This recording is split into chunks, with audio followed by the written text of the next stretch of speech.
We all set with the... Where? He's on. He's on right now.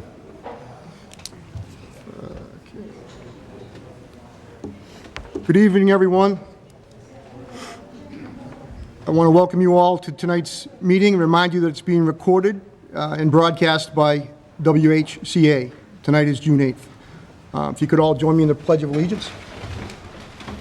I pledge allegiance To the flag of the United States of America, and to the republic for which it stands, one nation, under God, indivisible, with liberty and justice for all.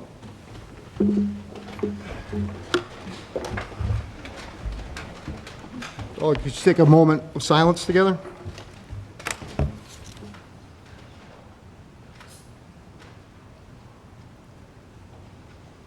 Thank you. Okay. So Chris Howard is on the phone tonight, so I'll be acting as chair, and all votes will require a roll call. So we'll start off with public comment. If anyone has something? Justin, sure, come on up. How's it going? Good. Justin Evans, 57 Candlewick Lane, Whitman. Congratulations on another successful graduation this year. Thank you. Sorry that I couldn't be there. I quite enjoyed last year. However, that's what brings me here today. I noticed a practice at last year's graduation that is kind of at odds with this committee's commitment to equity and inclusion. Whitman-Hanson is one of the only districts that still genders their graduation robes. Boys wear black, girls wear red. It's a practice that most South Shore communities have gone away from. And the reason being is that for non-binary, gender non-conforming students and trans students with, I guess, less understanding families, it puts them in an awkward situation. They don't have a natural robe to choose.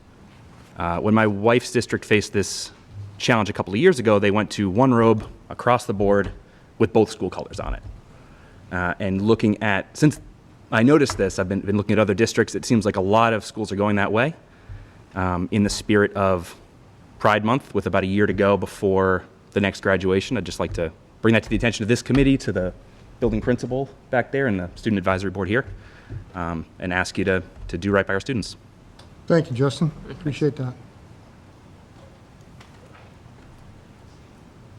Hey there. You could just identify yourself. Sure. Yeah. My name's Annie Gray. I live at 100 Whiting Avenue in Whitman. I'm also a social worker, so I echo what was just said.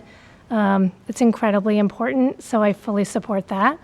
I'm here tonight because I wanted to ask the committee to see if you could spend some time discussing and looking into what would need to happen to push back the start of the high school day. I believe it currently starts at 7:05 a.m., which is incredibly early. I am here primarily as a professional. I have my own private psychotherapy practice in Whitman. I specialize in treating adolescents. I'm treating your students, right? Additionally, I'm a parent in town with 3 kids who go to the public schools here. My oldest is Caroline Gray. I'm sure she loves that I'm here publicly stating that, but she's a freshman.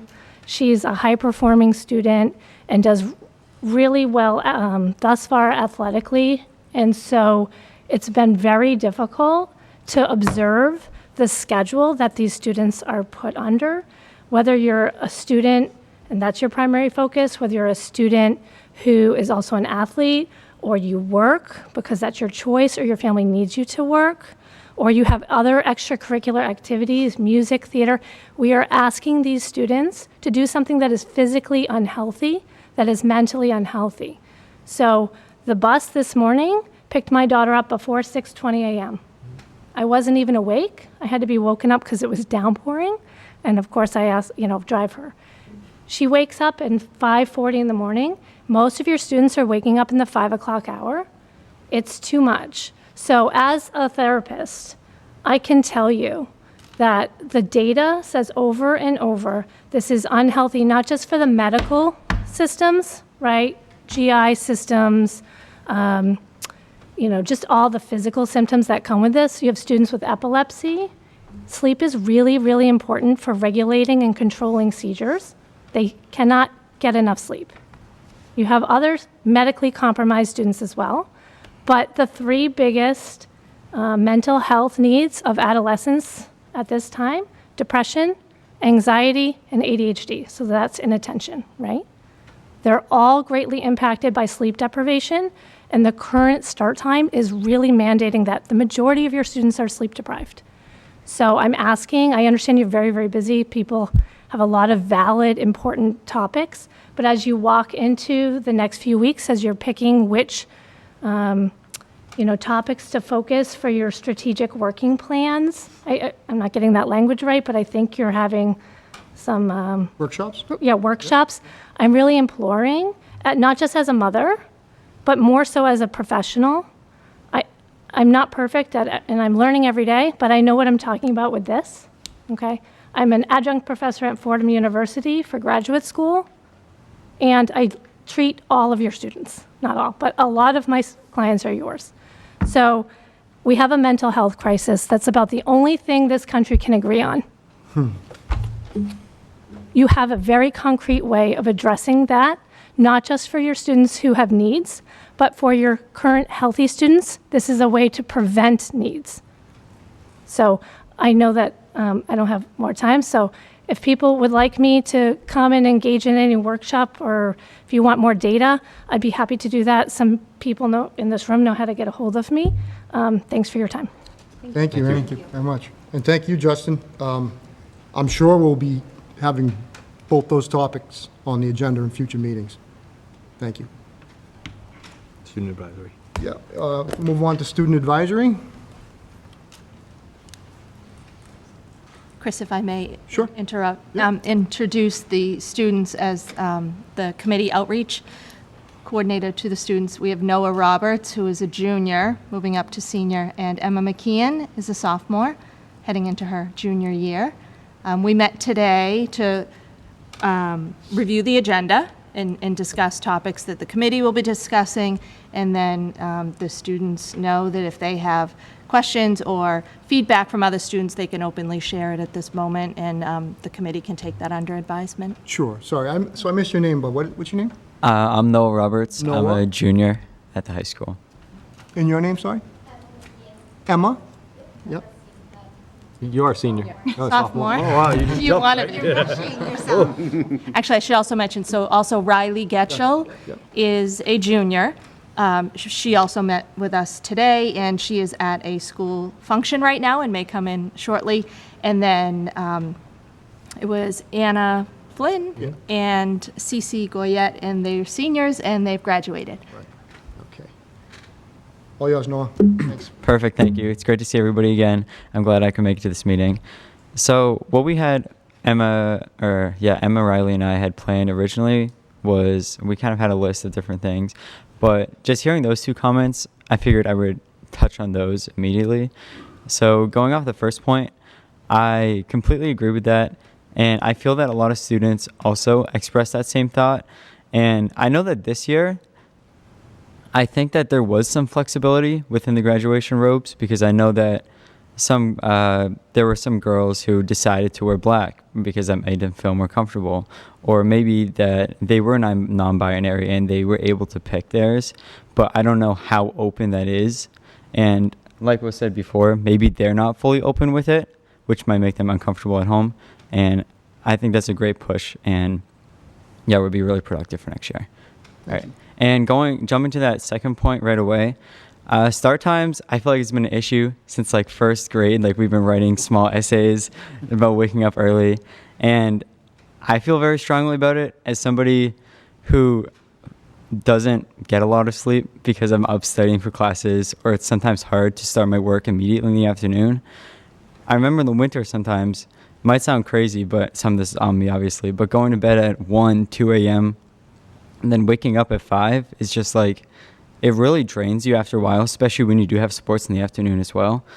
And I feel as if I'm able to manage my time fairly well, but I know that students that have to work multiple jobs after school along with sports and things definitely have a much harder time than me. And I feel that a later start time would benefit me overall. And I know not every student feels the same way as me. I don't understand how people function on 6 hours of sleep, because I definitely can't. But I feel that when speaking to the majority of students, like, this always comes up, and they feel as if the hope is lost. Like, oh, this is just the start time. This is just like how it is. Like, there's nothing we can do about that. But I feel that if those students, speaking for myself as well, were to have a voice and be like, oh, maybe there is a possibility if I can express my concerns, if I can express my health issues that have come along with this, then that would be amazing progress to have. Perfect. Thank you. Thank you. Yeah, thank you very much.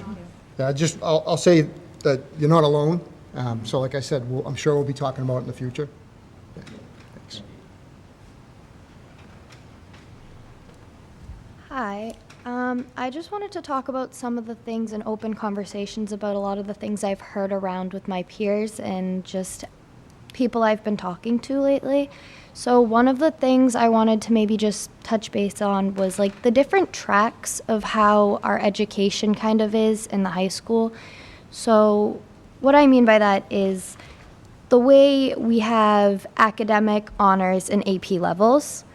So a lot of kids have I feel like in their mind, in their thought process, is that academic level is just, most kids want to stay away from it because I feel like having that lower level, they don't feel like they're smart, I guess. Not even that, but they just get that feeling that like they have to be a step up. Most kids just sometimes want to feel like they're a little higher and they just don't want to be on the lowest level. And I just think that when we only have 2 levels before AP classes, it's starting to make some kids go into honors classes that just maybe shouldn't be in the honors class, not because they are not smart enough, not because they don't know enough, but sometimes because they don't want to do all the work, or they don't want to pay attention as much. It's just harder for some kids. And what I'm really trying to just say is I really believe there should be like a middle standpoint between academic and honors, because some kids just don't know the middle, if that makes sense. I'm trying to explain it the best I can, but I just think that it would be easier for us to have a middle standpoint to where sometimes I feel like I'm awful at history. I'll just say that as an example. I'm just really bad at memorizing, and it's just not my strong suit, which is totally fine. But I try my hardest, and sometimes just the honors classes are really hard for me because it's just, well, I don't know. It's just the way the levels are, I just believe there should be one in the middle. I've seen a lot of other schools and a lot of other ways that people have that middle point, and it's just easier for them. Because sometimes when I'm in the academic classes, I'm just excelling so much, and then I go into that honors class and I'm so behind. So the way the 2 classes are leveled out, I feel like there should be a middle standpoint. Thank you. And then one of the other topics I wanted to talk about were the way the teachers have been going about the way they're teaching. So for example, say I had English and my friend was in English, but we're both in an honors class, or we're both in an academic class. The teachers seem to be teaching very differently. So I could be halfway through my first book in English, but my friend who's in the same exact level class, they're 3 books ahead of me, and we don't know why. And it's just starting to feel a little like you don't know if you truly get the entire curriculum that you're supposed to get because you're confused on why you're 3 things behind your other friend who's in a different class. So I think we just need to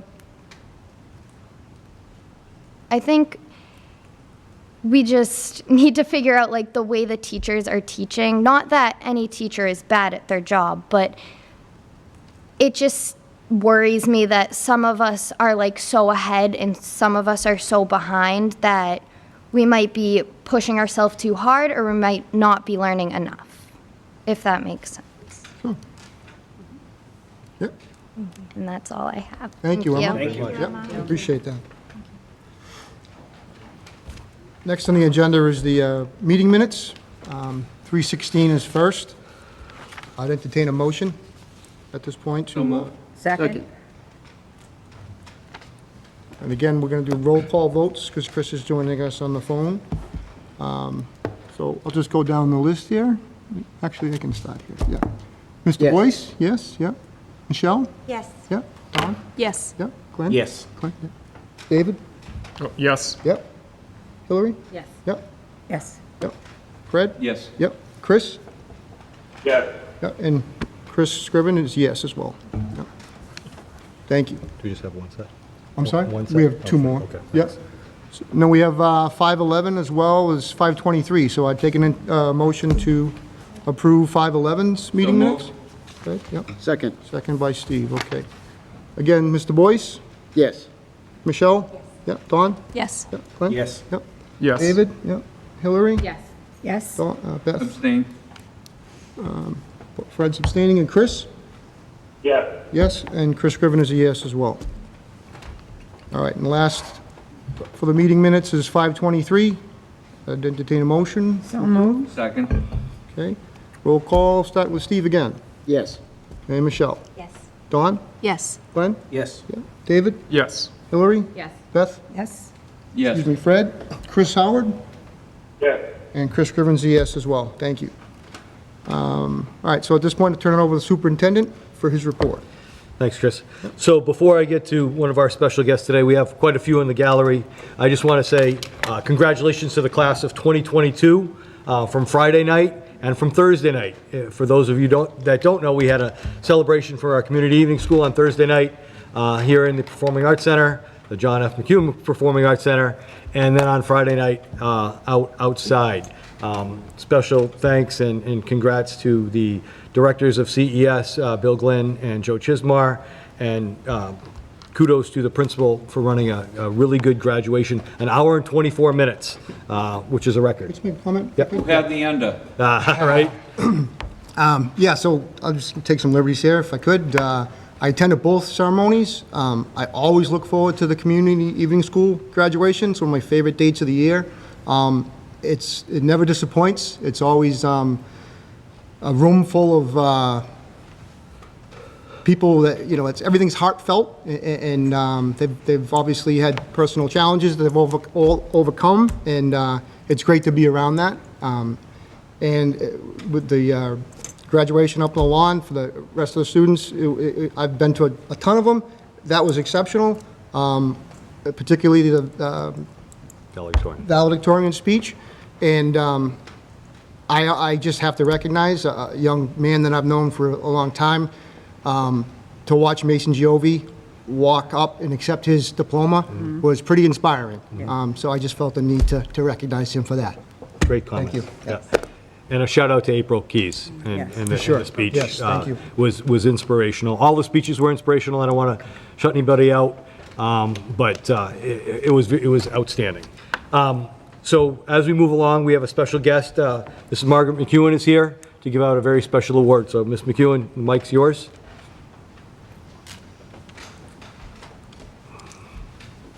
Well, thank you again for inviting me to be able to present this award tonight, and for allowing me to continue to recognize John McEwen's legacy to the Whitman-Hanson Regional School District. John had a reputation for identifying and acknowledging those who made contributions to the school community: students, teachers, staff, parents, members of the school committee, or the community at large. He believed that a school was not a building, but a community of support that maximizes personal growth and development for all students and staff. In making decisions, he always relied on taking action that would be in the best interest of the students. To capture what John valued most, my family and I decided to create the Do What's Best for Kids Award. The award's purpose is to recognize individuals who offer extraordinary vision, creativity, and competence in the execution of his or her job responsibilities, without expectation of recognition or reward. Since the award's inception 8 years ago, The nomination process itself has helped to create a climate district-wide for the staff to observe people who go above and beyond their carrying out their everyday duties, especially those who may be among the unsung heroes who make a difference in students' lives. This year's recipient is among those people who may have slipped through the cracks as an unsung hero. Fortunately, for all assembled here, I have the honor to introduce you to this year's recipient of the Do What's Best for Kids Award, Carmen Maria Robles.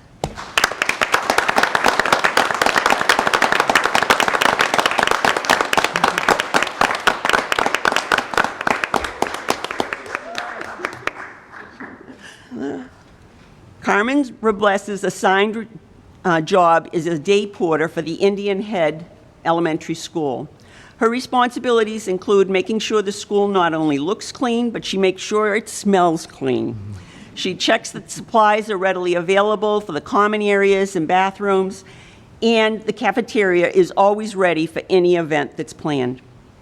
She does an excellent job in carrying out these responsibilities, and as her nomination reported, she does so much more. Carmen is energetic, a self-starter, and always looking for something to do. Mornings before school, she feeds the fish in the school's man-made courtyard pond. Each day, she selects a student who might need some extra attention to help her, and in turn, creates a joyous day for that student. She is the first person to praise students in the cafeteria for doing what they're expected to do. She often passes out stickers in recognition of their efforts. She delivers copies to the teachers in between all her own duties, and when teachers ask for some special assistance, they know that Carmen will do the job correctly and with enthusiasm. Parents routinely rave about Carmen. They have observed her during parent events, sometimes working under challenging circumstances, resolve a situation, and do it with a smile. She never fails to exhibit her usual positive attitude, joy, and professionalism. While the Indian Head Elementary School administration and staff have told Carmen on numerous occasions privately how much she is valued by her school, she is being recognized tonight by the entire district so that they will know that Carmen is an example of exceptional professionalism who does everything without expectation of recognition or reward. Carmen characterizes the epitome of those at the Whitman-Hanson school community who are among the unsung everyday heroes who make a difference in students' lives. To quote her principal, she is a diamond. It is for these reasons that Carmen Robles is the review committee's choice for the Do What's Best for Kids Award this year. Carmen's name will be added to the plaque at the front of the Dr. John F. McEwen Performing Arts Center, and she will receive a cash award that she can use towards her own professional development or for a project that would benefit her department. I am personally very pleased, and I know that John would be too, to congratulate Carmen Robles as the recipient of the 2021-22 Do What's Best for Kids Award.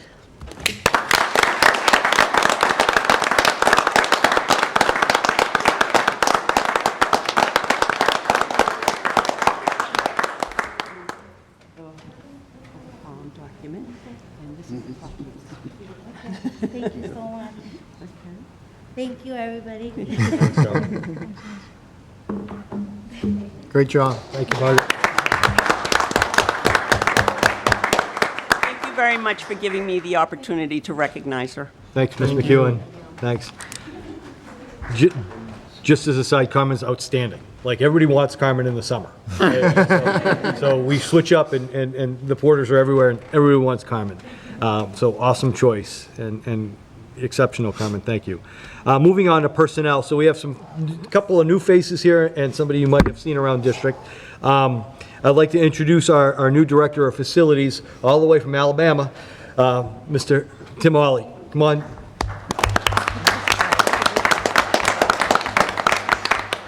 I just want to hear you talk. Well, you spoiled that because I was going to clear that accent up. But no, it's not Boston. I mean, I'm sorry, but it's not. It may be later. It's but not. It's not. But yeah, I've got 24 years in facility services. I've been in 3 or 4 big school districts. So I'm looking forward to being here. Looking forward to the challenge, and actually the amount of schools that I've got, I'm really excited about. I had 100 at one time. I've had 275 at one time, and it's just not manageable. So I appreciate Mr. Simonak, Mr. Farrow, and all of you guys giving me the opportunity to be here and grow with you guys. And hopefully in the near future, we'll get everything all organized the way we want it. So Tim started last week, got to see graduation. Superintendent, if you saw him at graduation, he was driving a golf cart. First to pitch in, driving people around. I don't think he knew where he was going, but he was all over the place. They told me pretty quickly where to go. Go to the field. And he's shadowing with Ernie until Ernie's retirement the last day of August. So they're both on board, and we're very confident in Tim, and welcome aboard. I appreciate everybody. Welcome. Thank you. Thank you. Not as far of a commute. We just looked over to Raynham or Bridgewater.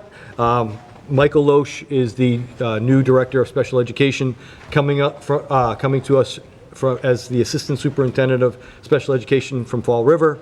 He's got a quicker commute here, but Mike's on board as of July 15th.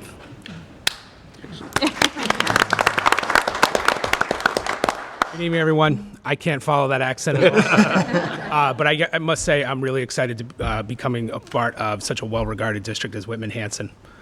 Throughout my interviews and tours here, I've really seen some great things already in a short period of time and really got an amazing impression from the admin team here. And I'm really excited to become a part of it.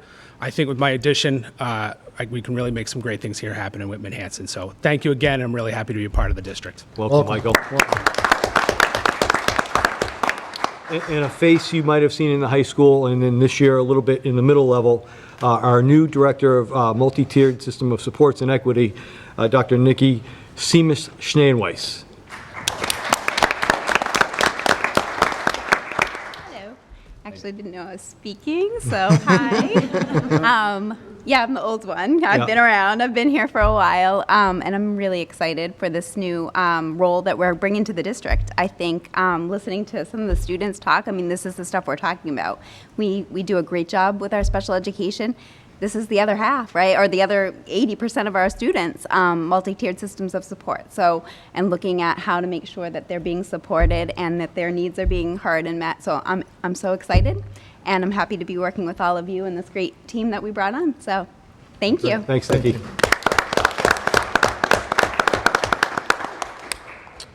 Dr. Jones, library. We pitched it last month. Now we're here. Yeah, nobody applauded when I came. Tough crowd. Sympathy now. You got that sympathy applause. Way to go. We'll see if you're applauding when I'm done.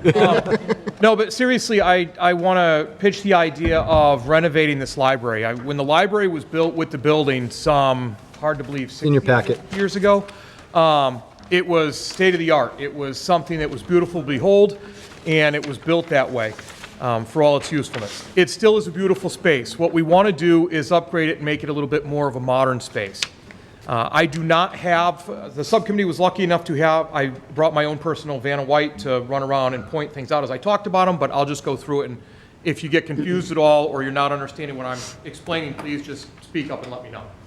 So the purpose of the whole renovation is we want to make this library the centerpiece of the high school again. We want this place packed with students. We want students coming in and out during the day as a place where they can hang out, do research, study, have some quiet time, or just listen to their iPods if they want. Or earphones. But in an effort to do that, we have to make some changes, because to get people in, it has to be modernized instead of just books. Now, if you look around, you'll see that a lot of the books are coming off the shelves. We're going through a series of very serious weedings of the books that are not checked out, that are older books that are no longer relevant to students and things like that. We're looking to put high-interest books in, books that are more current or modern. So as those bookshelves empty out, it's going to serve a purpose. When you come into the library, we're going to go off the corner of this door come out, make a 90-degree angle and attach to the corner of the office, and we're going to tile that section over there. And we're going to put some high top tables with some high back chairs, almost like a cafe type feel. And we're going to put a TV on the wall where the map is. And we'll move the map to another part of the library where we still have a representation of Hanson in the library for students to see. And then, as you come in further, there's that big piece of furniture right in the middle there between all the 4 posts. It's actually the same piece of furniture that's sitting right here. It's just turned around, so sometimes it's missed. That was useful when we had desktops. And we had all the desktops along there, and they used them for research, to access databases and things like that.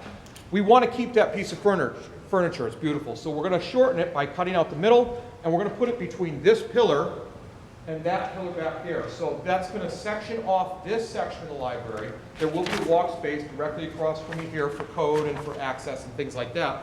But that'll make this more of a formal meeting space for school committee, for instance, or for any other meetings, and for testing, things like that, that we need this type of space. The bookshelves, the tall bookshelves, the 5-foot tall bookshelves in the back, the stacks that are back there. Two of those are going to be emptied completely. The other 2 are going to be pushed out directly behind those 2 large columns that you see there. And that will start to form 2 walls or 2 breaks. We'll use those as walls. Thank you, Mr. Simonek. I appreciate it. Before I get too far down the rabbit hole, make sure he's not into the mic. He's always pushing me around. So where Mr. Simonek is, once we move those 4 bookshelves, that's a wonderful job, Superintendent. Once we move those 4 bookshelves, we're going to take those 4-foot bookshelves that he's standing right next to his left, and we're going to push them back where the tall ones are. So we'll still have that back area of stacks for books and things like that. We've now moved that big piece of furniture, moved those 4-foot tall bookshelves. The area between those 4 columns, we are going to tile.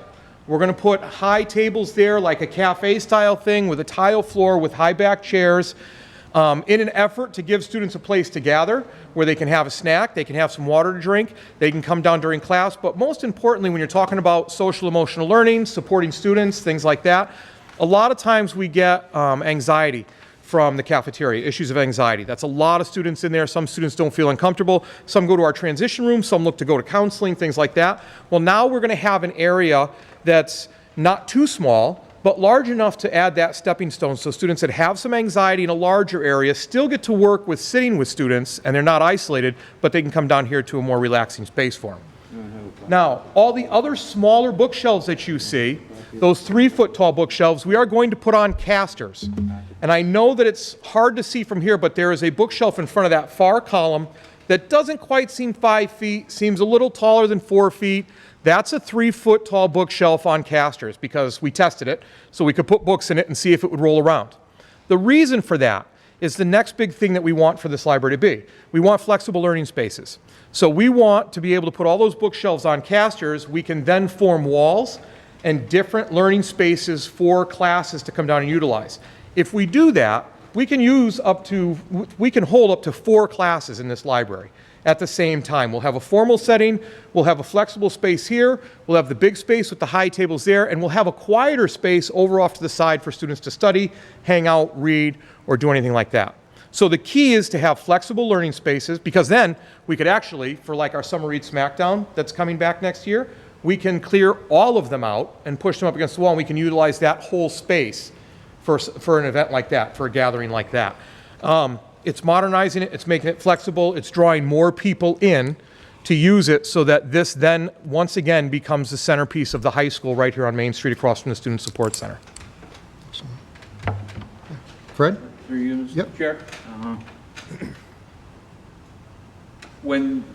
From the adoption of the idea, if you could tell us how the idea came to fruition. I know when we built this library, it was built for pretty much everything you're talking about, and laid out, in that manner. So I'm just curious as to, we had the idea to do it, came from somewhere. Yep. Have we consulted with an educational architect or an educational firm, an expert to lay out the area and what they felt? Have we done those things? Yeah, I didn't want to jump on you and interrupt. Yeah, we went and visited other libraries of other high schools, And newer high schools that are being built with this more flexible model so that you can move things around. The only issue, and I agree with you, it's a great space. The only issue is we have a lot of stationary objects that we can't move around to change the spaces. The designer that we used is the same designer that did the Student Support Center across the hallway, so we used our same designer that we normally use. He came in, measured it out, looked at it, and we're just waiting for some extra prices to come in versus tile or like a vinyl type tile, which what we're looking at, and in speaking to him, we're looking at more of a vinyl type tile that's a newer product, because when we deal with ceramic tile, we're going to deal with a couple issues. One, if we roll those casters full of books over the ceramic tile, there's a good chance we're going to break the edges of the tile where the grout is. So if we don't spend a ton of extra money to get through color tile, when they break, they turn white. So then they become no good or an eyesore. And they bounce noise. So we lose some of the quietness of the libraries. But with this new material that we're looking at that we actually have in our old transition room down the hall, we're going to put that in there so that it dampens the sound and we don't have to worry about wear and tear. What about rolling onto a vinyl surface, or is it that hard? It's fine. It's that hard. It's a harder vinyl surface that we were using in the other floor. Stands up to wear and tear, gaining rapidly in popularity across schools because of how versatile it is and how tough it is. So was it the charge of the designer to not only design the space, but to evaluate? Evaluate the space? Yeah, what do we have? Hey, what you got here is great, it's working if you just do this and this. He came in and he looked. We told him the vision after looking at different schools and walking around to see how different schools are utilizing their spaces and how they're adjusting the old spaces to modernize them. And then so we told him the vision of it, and he looked around. I explained, well, if we could move this here, this there, that there. And he said, okay, well, have you thought about moving this here, or that might not work right there, and we'd have to do this. So it was a consultation back and forth, and he drew up the plans. Thank you. Yep. Anyone else? Dawn? I like the idea, and I want to ask about quiet time, though, because I wonder now if students are seeking this location for quiet time, what will they have available? And if it is that, I do love the atmosphere and the idea of the cafe, but could it become too noisy and interfere with the quiet time? And will students need permission to come at lunch? Does this now become the lunchroom? No, students will have to still sign out. Because right now it's not so much that they get permission from the library. They do that during seminar periods where they get a pass and then they come down, they show their pass, and they come down from seminar to access the library during different periods of the day. But during lunch, they just come up to the table where the people are watching lunch and they say, hey, can I go to the library? Is it open today? And then we have them sign out and they come down to the library. Okay. So it's a limited number of kids who would be utilizing the space, not like... Right, and it's not, we don't have a specific count. We kind of eyeball it, the people that are having people sign in and out. And if we don't have coverage for the library, there have been times where the students come up to the table and say, can I go to the library where it's not open this period or this lunch period or today, based on coverage that we have down here. It also is a place for our after-school enrichment program, so that will be another program that utilizes this space that can then change things around based on their need for that day. Okay. Moving further down the road, what we're also looking at is, if you look at the big circulation desk, that is another piece of furniture that in this day and age really isn't used. The corner of it is used. And so the far corner of it, what we're looking at doing is adding an internship, because we have school service internships that work throughout the school, students work throughout the school. We're looking at doing an internship with the postgraduate program and utilizing an internship there with that program in conjunction with DECA and the school store, and actually selling bottles of water, selling school supplies, selling spirit gear, stuff like that out of that other corner, so that the postgrads get an internship in business and working in an actual like retail environment. And DECA actually gets the proceeds from that, and that helps students go to the DECA competition for business and things like that. Anyone else have a comment or question?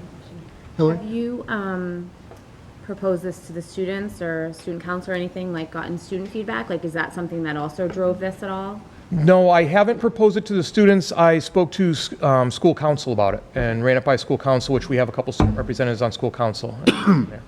How popular is, sorry. No. Like, how popular, do you keep like a sign-in list of like the students who come to the library during their seminars or during lunch? Like, I'm just wondering if you'll be able to show like a change in the number of students who are utilizing the space? I have those lists. Okay. That's the whole name of the game, is to increase the amount of students coming in. Right now, we do have students coming in. It should be a lot more students. We Okay. need to find something to draw students in. Anybody else? Yep. go ahead. So basically, it's stagnation. Nobody's coming in here anymore, or not near as much? Not near as much, and Basically, you don't need to go to a library anymore to go to the library. I'm a walking Well- library, a couple thousand books. right. They come down here for research. Sure. They come down here, like I said, out of the lunchroom and things like that. Sometimes classes come down, but the whole idea is, and we're working in conjunction with the English department and the history department to get more classes to come down and do Sure. research-based things. And a bigger draw. You want more Correct. kids in here. And what we're doing is, right now, we're in the process, unfortunately, our librarian media specialist is retiring, so that, in the unfortunate piece of that, that also offers an opportunity for looking for a media specialist type individual that's got some ideas as to pull Ideas. kids in with programming and things like that. You're gonna need ideas to get people in here. All set? Yep. Yeah, I just want to make a comment. I think it's a great initiative, great idea. I think anything we can do to make this building more inviting, more comfortable. We talk a lot about culture and community, and in my mind, those things start with interaction and building relationships, and it seems like that's the direction you're going in, so I applaud your efforts, and I think I'm hoping, for the best, and I think it'll work out well. Thank you. Fred? Two quick things. One, you do see at least this part of the library when you walk by, right after the bell rings, etc., very well used. I don't know how well used the back portions are, and if there's even room for additional people up here, and if that's one of your reasons so that you have more room. That's one of the benefits of flexible spaces, because we'll be able to slide the bookshelves out of the way. If a teacher comes in and just wants this corner, or wants to cordon this area off with her class, or there's a group that's studying there, you can just pull the bookshelves over. After school, the kids that come here to do homework, and That's- to be able to have someone that can offer them some additional assistance, I think that would be a great use of space. That's the after-school, and that, I agree with you 100%. Does a great job. Right, but we can get extras in here. The problem I want, and Superintendent Simek's going to love this, the problem I want is I want to be suffering for staff to staff the library. I want to go to Superintendent Simonak and say, and then eventually you, I need another person, because I want to. The money. I want to have. I told them that already. You can't answer that yet. I want to have the problem of having enough students in here that staffing becomes an issue. Yeah. That would, and one of the pieces of feedback, or key pieces of feedback I got from students as I walked in and out and talked to some students, and we have a student comment or question here, is keep the comfy chairs. Dr. Jones, you have to keep the comfy chairs. So we'll keep the comfy chairs and reupholster them, or get new ones. The one thing Chris. that I know get that that, was yep. the key words when we built this, and actually it's supposed to be at the end of the hallways as well, was cafe-style seating. Where you had a couch where people could plop down. Back then, there wasn't really Wi-Fi, it was just coming out, but they could open up their computers or plug in, or, in the event when we get wireless someday. Imagine that. 15, 20 years, but that's what it was like back then. There was no wireless here. But that was part of the quote-unquote more university-type feel that they wanted to accomplish. And I'm not saying college has to be for every child, but, those that want to take advantage of it, certainly. Thanks, College Fred. is not for every child, but the atmosphere is for a lot of kids. That's what I was, thank you for Okay. saying it more eloquently than I was. I got two more comments, and we probably should move on. So, Emma, you had a comment? Yeah, sure, absolutely, yeah.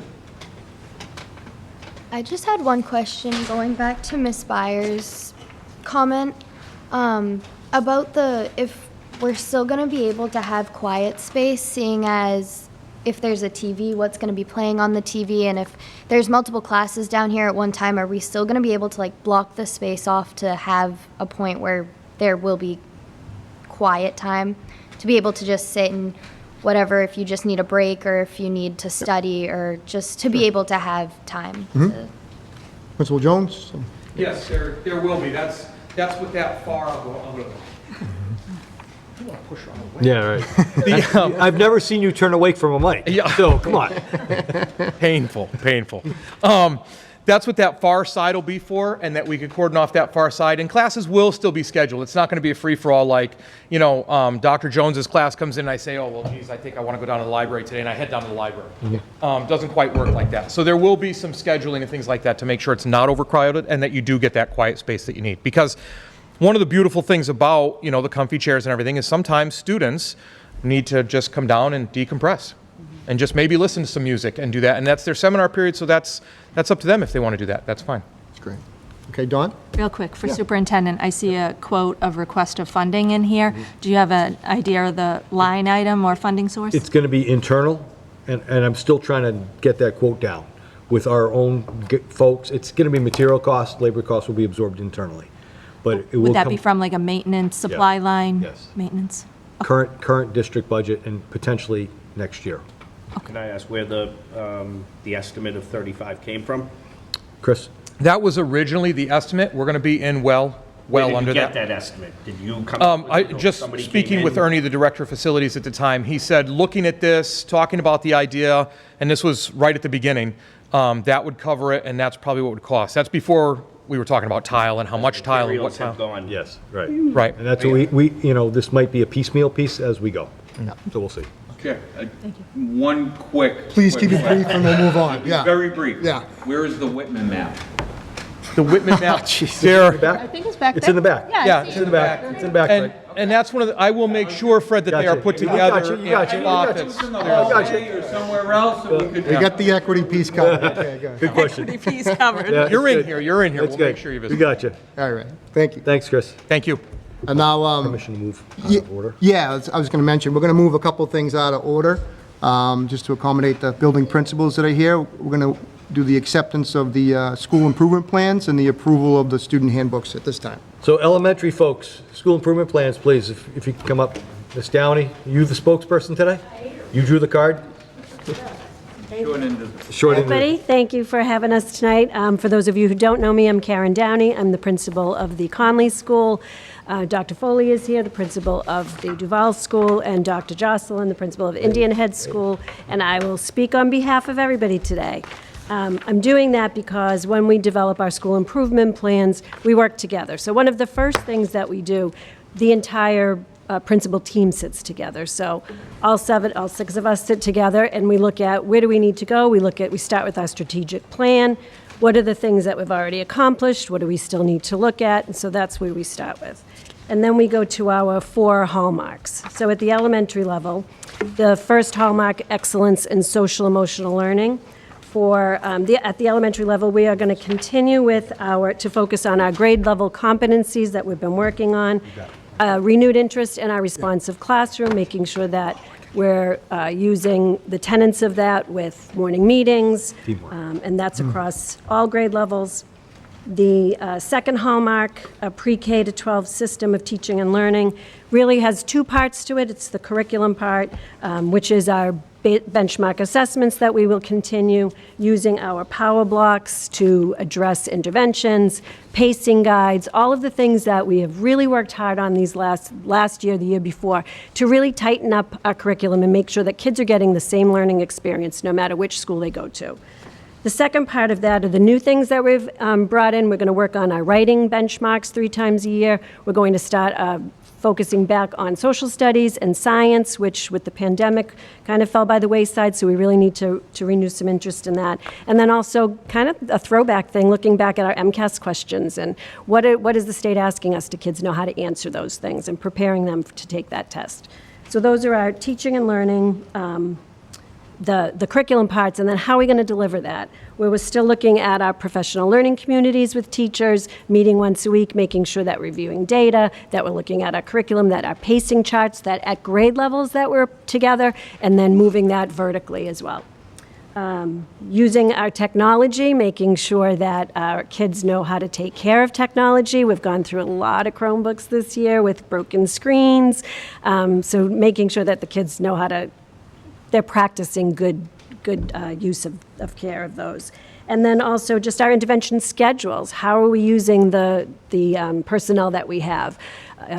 We have our interventionists at the building level, we have our district-wide interventionists, and really making sure that our kids who need who need their gaps addressed, the gaps have been identified, we're addressing them, and we're doing that in an efficient manner. Safety and security, or safe and secure schools, we are going to focus on working with our new operations staff and also safety protocols. And I don't have to tell anybody here, but you watch the news and we know that even at the elementary level, that's something we have to pay close attention to and make sure that our kids are prepared, that our staffs are prepared, and we need to do that through practice and drill. And finally, community engagement. We are so grateful to have the family liaison position with our Portuguese-speaking families. It has been critical in communicating and making sure that families know what's going on in schools. So we're very grateful for that and looking forward to expanding her role. Working with our PACs and PTOs, increasing our membership and getting people back in schools. The partnerships with our senior centers and our food banks, getting back to all of the things that we used to do, Food Bank Fridays and things like that. And then finally, working with our parents to get them back in schools so that they can see what we do. We've spent 2 years, 2 years almost, kind of isolated from our communities, and it's time to get that back and get back to what makes us special at Whitman-Hanson, and that's the partnerships that we have. So that's all. Any questions? Fred? I know two questions, two things. I know we spoke about it too many years ago now. Fred, Some don't age sort me. of a parental learning as to this is what your child's being taught, this is the homework that they can expect, here are the resources that you can use so that you can help your child at 9:30 at night when they're crying and they don't have it done. Have we been able to expand on that at all? One of the things that as elementary principals we've talked about is how do we make that happen? So in the past, we had different schools had different events that happened. We had Conley University for a while, and we had arts fair, and everybody had different things going on in their buildings, but we haven't done any of that in the last few years. So bringing all of those back, but having a curriculum focus to it. Also, one of the other things we've talked about is just workshops for parents. One of the things that parents ask is they don't even know how to talk at parent conferences. Like, what are the things I'm supposed to ask? What am I supposed to know? So one of the things that we've been thinking about is just even if at each school or district-wide here, we try even next year for 3 parent workshops. What could they be about? They could be about how do I talk to my child? How do I talk to my child's teacher? How do I help with homework? Anxiety, how do I help my child with school anxiety? Because we have a lot of kids who just don't want to come to school, so we have to help them. And then the third one was homework and curriculum expectations. Our teachers are wonderful. They send home weekly emails about this is what we're working on. These are like first grade. These are your sight words, or this is our Google Classroom page, and they're very communicative with their parents. But we want to push that out to a school level and then a district level. Thank you. And STEM? Anything? Always. We're working towards it. I know that's a focus for us with science and technology, and what can we do to improve kids' experiences with that. Thank you so much. Welcome. Thank Anything you. else? Thanks, Karen. Right, Anybody thank you. else? Nope. Excellent. Mr. Dupre and Mr. Tranter are playing hooky. One's in New York and one's in Washington with a bunch of 8th graders. I'd rather be here. But we have Mr. Belvis and Ms. Sandler here to present the middle school school improvement plans. Who gets to speak, or are you splitting it? Oh, there you go. Yeah, Mr. Belvis will jump in if I forget anything, I'm sure. So thank you for having us in lieu of Mr. Tranter and Mrs. Dupre. So similar to what Mrs. Downey was talking about in terms of process, the entire leadership group works together in terms of taking a look at the district strategic plan and then looking at the school improvement plans to kind of talk about our goals for the upcoming year. And many of what we will talk about here for the middle school are very similar to what Mrs. Downey was talking about in terms of what the elementary schools are working on, just perhaps at a different level for, an older population of students. But to start with, the first hallmark again is social emotional learning and taking a look at how we infuse some of those social emotional skills that teachers have been talking about and really put those into practice in the classrooms. Taking a look at how we empower our staff and students around, obviously the last couple of years with COVID, there's been more trauma our students have experienced, so really taking a look at that and how we can infuse that into classroom settings and support students and trainings and things around that. The second hallmark, again, is focused more on curriculum. So taking a look at our benchmark assessments, things like that. We've been very fortunate to have the interventionists this year and really being able to take a look at data in our PLCs and things like that. So continuing with that. Next year we'll also be fortunate to implement a new curriculum program in both ELA and in mathematics, which will help to kind of align the curriculum 6 through 8. Across both buildings and support student learning in that way. And as a former world language teacher, I am excited to continue exploring and planning for the implementation or reintroduction of foreign languages at the middle school level. So that is in there as well. The third hallmark, again, safe and secure school environments. So again, looking at safety planning, working with our SRO, working with the district, working with operations to ensure that we are implementing those schedules that we've talked about and training our students. Unfortunately, that's a need that we have. That's an unfortunate reality, but making sure we're focusing on that for students and for adults. And finally, the last hallmark, community engagement. So again, similar to what Mrs. Downey was talking with, partnering with our community. In 8th grade, we have a civics project, so expanding that to really work within the community and help students to give back in that way, specific to 8th graders, but with some of our other student organizations, partnering with our school resource officer, the ADA around different things or programming that we can bring in with the schools, the Whitman-Hanson will, for example. And of course, our wonderful new EL family liaison to help us make sure that we are reaching those families that are so integral to our culture. The only thing I really wanted to add on, and you hit it, but just kind of address with the MTSS, we're also looking at, this year we put intervention blocks in, and we're trying to look at our schedule, do a couple of different scenarios to see if we can find more time within our day to offer more interventions. Right now, the interventions happen at the same time as a lot of the other things that need to happen. So we're just trying to see if we can find more time to provide more to more kids. Thank you. Any questions? Beth? I have just a silly question, Carrie, sorry. Sure. Is there any reason that there were no staff on the Whitman Middle? So I know that Mr. Dupre worked a lot with the PAC around these conversations. And so there was individual, I think, kind of staff involvement through PLCs and things like that, but not in a formal group in this way, and that's why those names aren't on there. Okay, thank you. Anybody else? Thank you, folks. Thank you. Thank you. And for the high school, Dr. Jones? Can we clap? Yeah, good. Yeah, you want to clap this time? You got your, there you go. If ever you felt bad for saying something, for it. Thank you for taking a look at this. This school improvement plan was looked at, talked about, discussed, and passed by the school council. And I'm not going to read every single bullet, but I will touch on the highlights, because if you remember that we just had an EASC visit, we just had a collaborative conference, and from that collaborative conference come suggestions about where we can improve, and the expectation is that we put that in a school improvement plan, and then our decennial visit, in about 18 months, they sent a team back out to check fidelity of implementation of the plan that they agreed to for accreditation purposes. So, that being said, the first one under excellence in social emotional learning, that hallmark, we're looking at expanding Excel training to all staff members during the school year, having professional development, utilizing existing staff, and Simple K-12, a program that we're using. We're also looking at solidifying communication programs and transitions between grade levels and schools. That's going to play out in the summer enrichment program, and you'll notice that with Curriculum coordinators doing work not just 9 to 12, but 6 to 12. So we're going to get those transitions down to help students move from the middle school into the high school.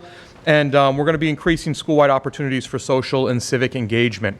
And that has to do with opportunities to participate in and take part in training and specialized events on anti-racism, anti-hazing, equity, things like that, which we have actually planned some things out for the beginning of the year and throughout the year already. The pre-K-12 system of teaching and learning, we're looking at becoming an innovation pathways designated school. We just attended our last workshop to kind of kick us off to that. We're in the middle of writing our implementation grant, and then that will be handed in July. Then we will begin Part A of the Innovation Pathways grant, which is due in October, and then they will decide whether they'll tell us to move forward, and then we hand in the Part B of that application, which finishes it, and then we'll be designated Innovation Pathways School in March of next year. So then you'll start to see these pathways into industry and experiences and internships and things like that. Another opportunity for students as we continue to expand our dual enrollment programs for college credit at the end of next year and the following years, when it'll really start to kick in from 9th to 12th grade, where students have the opportunity to leave with college credit, internship experience, and actual certifications ready to enter the workforce at entry-level positions in professional fields. So we'll be working on that. That's a mouthful. We're going to be streaming how technology is integrated into curriculum, and the key part of that is the idea of utilizing a single platform for a consistent curriculum that's accessible to all. That was one of the things that NEAS told us we need. You need a single format for all your curriculum that's accessible by all. So we'll be putting that together. We've already started. A couple departments are well on their way. We just have to give time to departments to put the rest together. The other piece from NEASC is develop a formal vision of the graduate. You can walk around here and ask people what they think graduates should look like, be able to do when they leave. You'll get different answers. They'll all kind of be around the same thread, but NEASC likes that written down in a nice, neat, canned phrase that they can use. So we're going to be putting that together to put forward to NEAS, so when they come back and check it, we have a formal vision of the graduate that we will market out to the community after seeking input and things like that. And then we're going to be looking at implementing and examining possible improvements to a new schedule. So we'll be implementing a new schedule next year that is a schedule we're planning on keeping for the next 5 years anyways. And it's built in a way that's flexible enough that we can make little tweaks to it that don't matter a lot. But the way it's being set up is so that we can start sliding into giving kids the opportunity to get out of the building for internships in a meaningful way, so we can build connections with the community and meet that benchmark 100-hour internship as a capstone for Innovation Pathways certification programs. So we'll start to be doing that, and we'll have that new schedule in place, and we'll start to tweak it and move it around as needed as we go further down that road. The next one is the same one that we all talk about, a safe and secure environment, working on different drills and things like that. Obviously, safety is paramount, and we just have to make sure that we're on top of the ball and paying attention to that and not being distracted by other things that go on during the course of the day. And then community engagement, highlight activities occurring within the school, things like that, much like we do now, but taking it up a notch, like putting a student column in the weekly newsletter and so forth, so that that student voice comes out weekly in a newsletter from different aspects. Holding scheduled meetings, open forums with parents for things that I might have missed, things that I might not be thinking of, things that we might be skipping over as a school, that parents say, hey, have you thought of this? This might be an issue, and having students available at that as well, so we get as much voice as possible in an unstructured environment as possible, so people are free to speak. And then create an improved relationship with businesses and local community groups. That has to do with the internship programs. And the last one is improving access and inclusion for our ELL population that's growing. One of the great things that the elementary schools did is that they put together a packet that ELL students can access and ELL families can access, and how to get involved, not just in school, but in the community, youth sports, things like that. Utilizing the resources that school has to be able to do that. We need to do that at a high school level and a secondary level because of students coming in. And the school council actually gave me the feedback on that, you know what, we should do that for everybody. Because somebody coming in, it doesn't necessarily just have to be for English language learners or people coming in from a different country. People coming in from a different town, state, whatever, might not understand how things work. So we'll be looking to put something together like that. Awesome. Great. Any questions for Dr. King? Sure. As for the safety and secure, I mean, the protocol's great, the training, if something happens, but is there any training prevention? You know, like, because friends and peers see stuff that parents and teachers don't, you know, and there's little red flags. And I don't know if you've ever addressed that, you know, because it'd be much better to stop something before it happened. Agree 100%. And actually, some of the things that have come to light, whether they, you know, varying degrees of seriousness, obviously, but over the past couple of years here, where there have been a couple incidents and things like that, a lot of times that's brought to us by students. That's what I was thinking. So we've got that culture They'd be going willing that to we can talk. always improve and build on, because that's kind of a scary thing for a student to do. Sure. Amongst their peers. So we need to make sure that we support the students that do that and continue, I mean, you make a really good point, continue to put that message out there that, look, if you see, not to sound too tacky, if you see something, say something. Yeah, But basically, that's what it is. It works. John? Thank you. Sure. A comment that came to my mind under increased school-wide opportunities for social and civic engagement. Solidify the transitions between grade levels in schools. It's under Excel. Yeah, I gotcha. So today when we were speaking with the students, so maybe you want to offer your comments, because I heard from the students they had an idea about transitioning middle school to high school. And it fits in, so that's... Hi, so today we were talking with Miss Byers about how we would like to see more high school kids getting out into the community by interacting with kids in younger grades, or maybe implementing like buddy programs similar to the freshman mentor program, but with younger grades, because I think that would be really cool. We were talking about how at Family Science Fun Night, most of the kids who were involved at the high school level loved it, and they loved being able to interact with the kids in their community. And we were thinking, why not do more events like that, or even more programs? So we just wanted to bring it to your attention. Yeah. Thank you. Thank you. I think, Emma, you also mentioned that you're on student council, and when you came up to the high school, you didn't understand what that was, and it sounded very business or serious-like. It's a lot of fun, and you would want to encourage 8th graders to join it. So, again, she was talking about the opportunity. How can we share the fun with the 8th graders before they come up here and go, it's kind of scary, and I don't want to join anything? So, That's great. a little introduction. Thank you, and thank you, Riley. So that fits into you, Dr. Jones. Sorry, I didn't mean to... Yep. No, thank you, that's good. Yeah. Can I just add, just Sure. this is a comment. I know that at Indian Head, there's been a ton of volunteers from the high school throughout the year this year, so they're already getting out there and getting in the community. I think there's about 45 kids volunteering at Field Day next week. They volunteered at the Fun Run, so they're out there. I think like the students were saying, right, COVID has done a lot. Like, we haven't been out and in the community, but hopefully, you know, you're a junior and you guys are sophomores? Junior? Okay. So next year, right, hopefully we'll be able to get everybody back out there. Great. I Thank don't know you. if that's happening at all the schools. I would hope so. So that volunteers are. Thanks. Any other questions? So one thing before we get a motion, I just want to say for the first time since 2010, tuition-free full-day K is not on the school improvement plans this year. So thank you to the community. The first time in a long time, so they had to come up with something else, you know? We just need a motion to approve. Sure, all. yep. So I'd like to, I want to entertain a motion to approve all three of the improvement plans, school improvement plans. As presented, so moved. Second. Thank you. You got David? Okay, we'll do a roll call. All set, Michelle? Yep. Mr. Boyce? Yes. Yep. Michelle? Yes. Yep. Dawn, I'm sorry? Yes. Yes. Glenn? Yes. Yep. David? Yes. Hillary? Yes. Beth? Yes. Yes. Fred's yes. Chris Howard? Yes. Chris Scriven's a yes as well. Thank you, folks. Thank you, principals. Before you leave, though, we're moving right into handbooks and changes in handbook. Any elementary principal want to speak on the handbook, or it's just changes in language, right? Come on up, darling.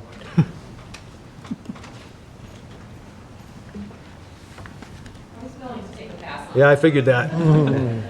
Hi, I'm Darlene Foley, the principal of Duval. Similar to the school improvement plan, I work closely with my colleagues, Joelle and Karen, to work on the handbook changes. This year, most of the changes were from the tiered monitoring review process that we went through, led by Lauren Matheson. So all that all the regulations that either needed to be updated or added are now in the handbook for the elementary level. Do you want me to read them off, or you have the memo? I think you're good. Okay. I think you're good. There's nothing Other major. updates that were included reflected district changes. The mission, vision, and core values that was worked on in the prior year, that was updated. Addition of the Chromebook one-to-one technology program was added, and we also added the SEL language to our classroom management approach. And lastly, personnel changes will be updated before the start of the school year. That's it. Any questions? Do them individually, or you want to? Sure, we could do them individually, absolutely, yep. Okay. So yeah, take a motion to approve So moved. student handbooks. Conley, were you doing first, Beth? No, it's just as a whole, as all elementary. Okay, I'm sorry, I thought you wanted them individually. Yeah, when I'm saying individually instead of elementary, middle, and high, instead of a core, because there's different changes at different levels. Okay. We'll start with Mr. Boyce. Yes. Oh, actually, well, You need a motion to accept, right?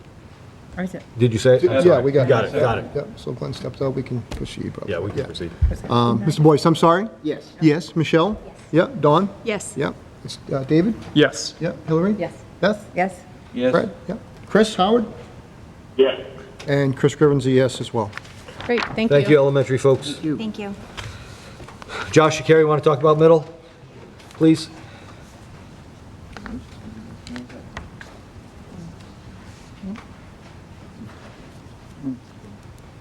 So again, so much of it is the same. You guys had, looks like you had the list of changes for the legal requirements, things like that. There's a little bit of difference between the elementary, middle, and high school, but we all included our respective piece in some of those changes, such as some of the discipline things. Like the elementary school, we updated the new positions. We just changed the names from the previous ones to the new ones. Our big major change this year was updating the dress code, and the dress code is going to pretty much reflect the high school's changes to the dress code at the middle school level. Outside of that, we had no major changes, just the addition of all the legal language. Okay, so take a motion to approve. moved. Second. Yeah, I have to comment. sure, discussion, yeah. Just discussion on the dress code.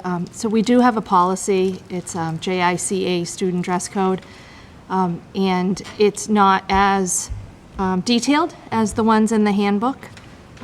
So again, I think that's something, as a committee, as our policy, we should look at aligning that. Absolutely. And it was a recommendation.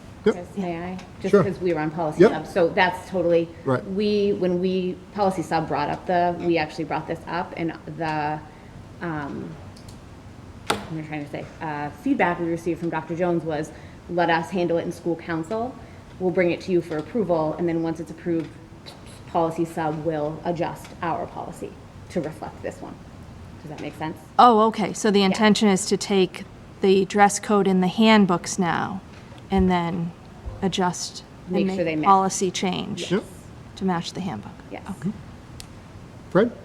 I would think that we'd want to check with two sources, one MASC, who we pay to provide us with the policies that are most up-to-date and legal. And secondly, if we do change something without their quote-unquote blessing or as part of their template, that we just have our attorneys, give it the proper look-see. And as far as dress code, that's really open to this committee. It's vague, and some can be stricter, some could be less. And I think our goal coming out of policy sub and going to Dr. Jones was to have the least restrictive policy for all of our students, because some of the policy that we had, or the handbook policy, procedure, protocol was not equitable for all of our students. I mean, I think this is perfectly reasonable. And proper. I have no problem with the way this is written for the handbook. Just saying, as a legalese, so to speak, by the time we get to September, we should probably, just have it less, so to speak. Thanks, Fred. Any other comments? Oh, Chris Howard? Yeah, just to piggyback on Fred's point, if we're going to check with council on that, can we also check with the ability to just put, for example, within a policy that we're going to follow the language in the handbook. Because I'm thinking if the school committee has to approve the handbook, we're not really losing any control over anything, and it just is going to avoid the point that Don's bringing up with this constant mismatch of we approve one and the other one's not approved. So just maybe a thought if we could Yes. the policy to the handbook so we're not constantly doing this back and forth. Like, we have to approve both, so I don't think we should. Yep. Good point. Thanks, Chris. Thanks, Chris. Okay, so we have a motion and a second, I think. Do we? Did we already? Fred, did you already? Yeah, I made the Thank you, yep. motion. And David. I seconded, yeah. Yep, thanks. So we'll go to the roll call. Oh, I'm sorry, just you had one follow-up, though. Yeah. Through you to Hillary. Do you recall, was there any conversation around middle school and high school being a little different? Because I see different numbers here. The middle school has 4 bullet points and high school has 6, and I'm trying to tie them out here as I'm toggling back and forth. I think the conversation that we had, and Chris and Michelle jump in, I think the conversation we had was the building administration knows their students, and sort of, you know, the questions that I had were, what are the, like, dress code issues that you're having? And so Right. perhaps at the high school, they have more issues that they're having because the students have more autonomy, right? Okay. Like, mom and dad might not still be picking out their outfits, whereas a 5th grader, they might still be picking out their outfits. Okay. Right. That's the only thing I could think of, but And I'll also add that one of our policy subcommittee meetings, when we were talking about this, we had building principals in attendance that commented and gave their thoughts. Yeah, my thought is just going back again to MASC and Jim Hardy, who very strenuously said, your district is guided by policy. Yes, we have handbooks, but in the sense of that graduation example he gave, a parent can say, but this is your dress code policy, and this is all it says. So you have a handbook. So that's my reason for bringing it up, is that I think there's still a difference. So if someone can say, well, your policy says this and your handbook says this, which one is your guiding and policy? So I think that's the intention, is to align the two. Yeah, and I think. But are we going to have 2 different dress code policies then, because middle school and high school are different? Well, they're different age groups of students, right? And so I think that they're going to have different policies for a variety of different things. But I think to Chris Howard's point, that's what our intent was, to put something in our school committee policy, dress code, we will follow the school-wide handbooks. Okay. But we couldn't do that until we, as a school committee, adopted their new handbooks. Does that make sense? Okay. Right. Fred? And as, of course, we want to get this blessed, so to speak, by our attorney or MASC, but we also give a very wide parameter to the administration, anything that's disruptive to the educational process. Right. So it's at their discretion, they're professionals. Now, no one's looking to hurt these kids. They want to come in, they want to be comfortable, they want to wear and express, but there just has to be certain guidelines which we spell out here. And if our policy is to adopt what the handbook says, as, you know, per the recommendations of the high school principal, and we're voting on a handbook every year, I mean, I think we're pretty much golden. Yeah, the only thing I'd add is, you know, we will continue to have a policy subcommittee that's their charge to make sure all the policies are updated. And it's certainly our intention to align the two, the handbook and the policy. So I think we got it covered, yeah. Yep. All right, move to a vote. Mr. Boyce? Yes. Yes. Michelle? I'm sorry? Yes. Yes, I'm sorry. Dawn? Yes. Yep. Yes. Mr. Yes. David, yeah. No, you get too cute there. didn't I? Yes. Yes. Hillary? Yes. Beth? Yeah. Yes. Fred? Chris Howard? Yeah, right. Yeah. Yes, and I'm a yes as well, Chris Griffin. Thank you, middle school folks. Dr. J, once again. Yeah. Every time now. Fred might want to clap, because I was going to say, as I move to the first thing that we have as a change is dress code, if I can maybe try and lend some clarity to where we came from after the subcommittee meeting and everything. We tend to mix up the word policy. So you don't have to change, basically the policy that the school committee sets, under my understanding, is the fence. You put the fence around the yard, we play in the yard. And as long as we're within the fence, we're within the policy. So whatever policy you set is designed to be broad. We play in your yard, you don't play in ours, so you don't have to rewrite your policy every year based on any changes to the handbook. So as long as we stay within your policy, if you write that policy, then those are the procedures that we follow. We can't go outside of your fence that you put up, so to speak. So I think, Fred, I kind of agree with you. I don't want to hurt your feelings or anything, but as far as, we have changes to the dress code, and you're right, we do have a couple more bullets, but those are things like cleats and stuff like that, that we find more often at the high school. We changed it to be very broad. I'm not going to read through every bullet for you, but we cut out a lot of the bullets, anything that would make somebody feel like they're being objectified or it's not equal in application or anything like that. So we also did look at items that you really basically can't equally apply the same code to, and we changed it to that. So you'll see those bullets reflected there. Another change is electronic devices. It currently reads while classes are in session, headphones and cell phones are prohibited unless the express direction and permission of specific classroom teachers given. What we did is we added earbuds. Earbuds are a massive problem this year. So we're adjusting to that for in the classroom. And we'll be talking about that with students and teachers and everything when we come back in September. The other major one is number 3, which is athletic eligibility. Excuse me, Dr. Jones, I think Mr. Boyce had a question on your last. So on the, just the update writing, while our in-classes are in session. While our in-classes are in session. While classes are in session. Okay. There's a typo in that, I'll change Yep. that. Thanks, Chris. Thank you. Thank you. There's another typo in that sentence that I've already looked at correcting, of for or for of, however you want to look at it. Thank you. Athletic eligibility is the next one. The genesis of that is to change back to hard quarters for grading purposes and things like that to determine eligibility, where before with soft quarter breaks, we were in direct confrontation with the MIAA. And so that meant if a kid was not eligible in the very beginning of the year, they couldn't play until the spring. It really was detrimental to students. So moving back to quarter grades, students, if they do become ineligible for whatever reason, they have a much better chance of becoming eligible during the season to get back into sports. We realize sports are an important part of a student's life and a way to connect to the school. Then the fourth one is just all the legalese, the stuff that has to be changed according to the attorneys based on updates to legislation and things like that. Handbook was approved by the school council as well. Excellent. Okay. Motion to accept as presented. Second. Typos fixed. Before you get another round of applause.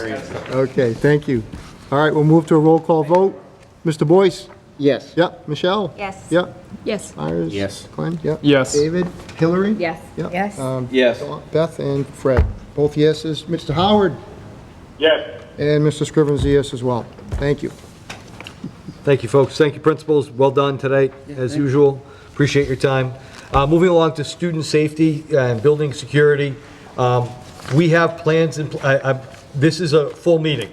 We can have an open forum on safety. We can discuss and go through what we do. Student safety has been a priority for me since I became an administrator. Maybe members of the committee don't know, but in 2014, we adopted Alice in the district, and I was the trainer, along with Officer Harrington and Officer Frazier, to train our district staff. I have not continued with my certification as a trainer, but still follow up. In this district, we use Alice as a response to an incident.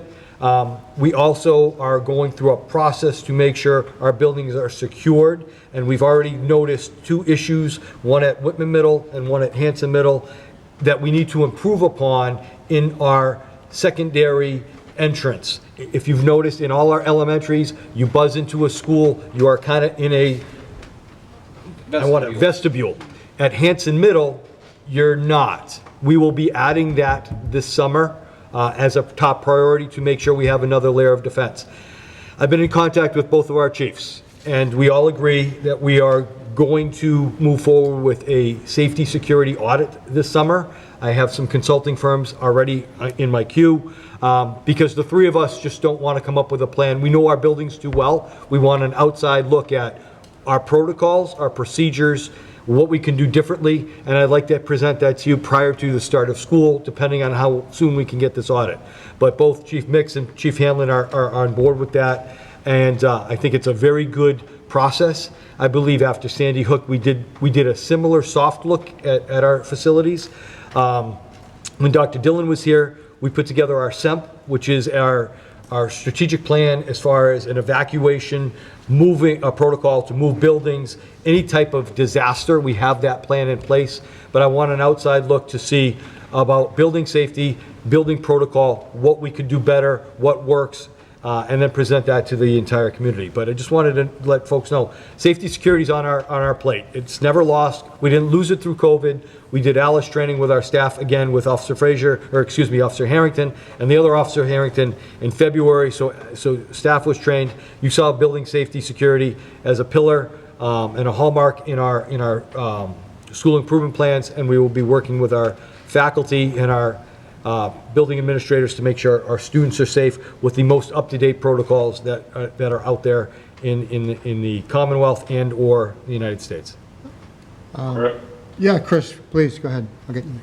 Yeah, so if I may, this was one that Jeff and I talked about adding to the agenda specifically, and I think the essence of this is, as Jeff articulated, there's a lot of things that the district has done, but at the same time, and I think it was reinforced when you listen to the principals and assistant principals that spoke earlier, every single one of them talked about safety, and they also talked about community engagement.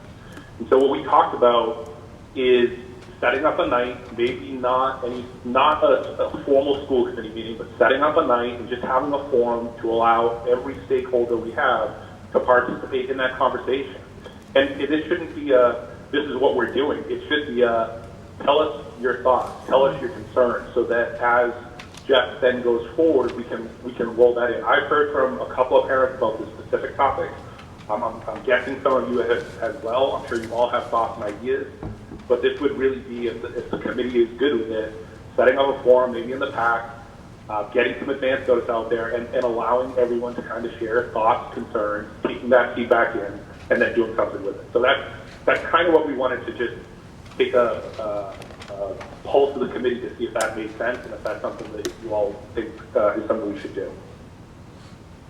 Fred. And that's something that we did, was it 3-4 years ago now, up in the small lecture hall. That was very nicely received, and I think it provided a lot of good information. What people are thinking, what's on the horizon, and also some of the things that we've done. Like people forget, we put thumb latches in every single classroom that was eligible to be received. And we did that with state money. So, the 30-something thousand or 60-something thousand dollars that it cost is covered. That was a very good thing that the district did. And it probably took us 1.5 years to do it. But, we've done a lot of good things. We continue to do things. And I think it would be good to share with the public the good part of what we're doing and what we've been doing, but also definitely to get people's feedback, ideas, and thoughts. And obviously we want everyone to feel comfortable in our buildings. Thank you. I personally think it's a great idea. A subject as serious as this, and so many of us in the community are, rightly so, really concerned about this. To extend out to the community and to hear all voices, I think that's a great approach. Hillary? Can I just add, I don't know, I think it's a great idea. When we're talking about everybody involved, I think it's really important that we have the people who are in the buildings with the kids, in the classrooms. Sure. As a, teacher, people have said things to me at the fields, and I'm like, that will never work. That won't happen. Something at a high school versus a middle school and an elementary school, I think that the principals have a good idea, but really the people on the ground in the classrooms, I don't know if maybe you could get some representatives from the schools. I think that would be really, really valuable and important. Sure. We can't forget that voice either. No, I certainly think they classify as stakeholders, so absolutely, yeah. Chris? Yes, Chris? Yeah, just to follow up on that point, and thank you for bringing that up, Hillary. So exactly, what I was thinking is when I heard Mrs. Downey and some of the other folks talking about basically doing the outreach, why do this in pieces and have 3 or 4 or 5 different school-wide meetings? Why not just bring everyone together and have the conversation together? So I thank you for bringing that up. That's kind of what I was hoping we could do.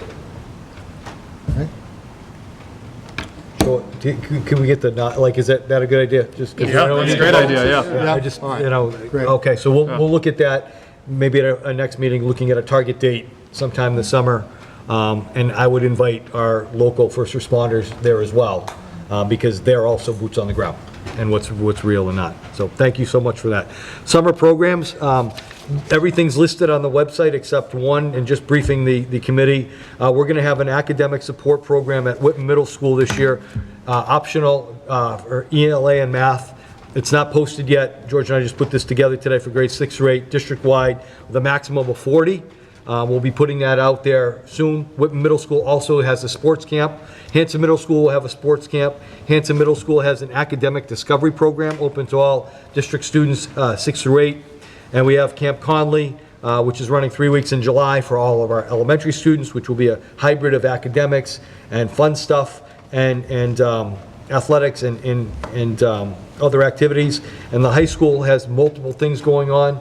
I want to say both sports-wise, I know we have science camp, I know we have 3D camp, we will also have academic remediation with 21st Century, and we have our special education programs at Duval and the high school this summer. So we will be going, as of the 23rd, everybody gets a couple days off, and then we kick off in July. If I could ask one question? Sure, please. Maybe it's just the normal speech pattern, but I thought that the programs are always open to all Whitman or Hanson residents, not necessarily district students. Oh, okay. Are they not? I mean, yeah, we have that. That was my impression for Yeah, years. it is. Okay. Yeah, they are.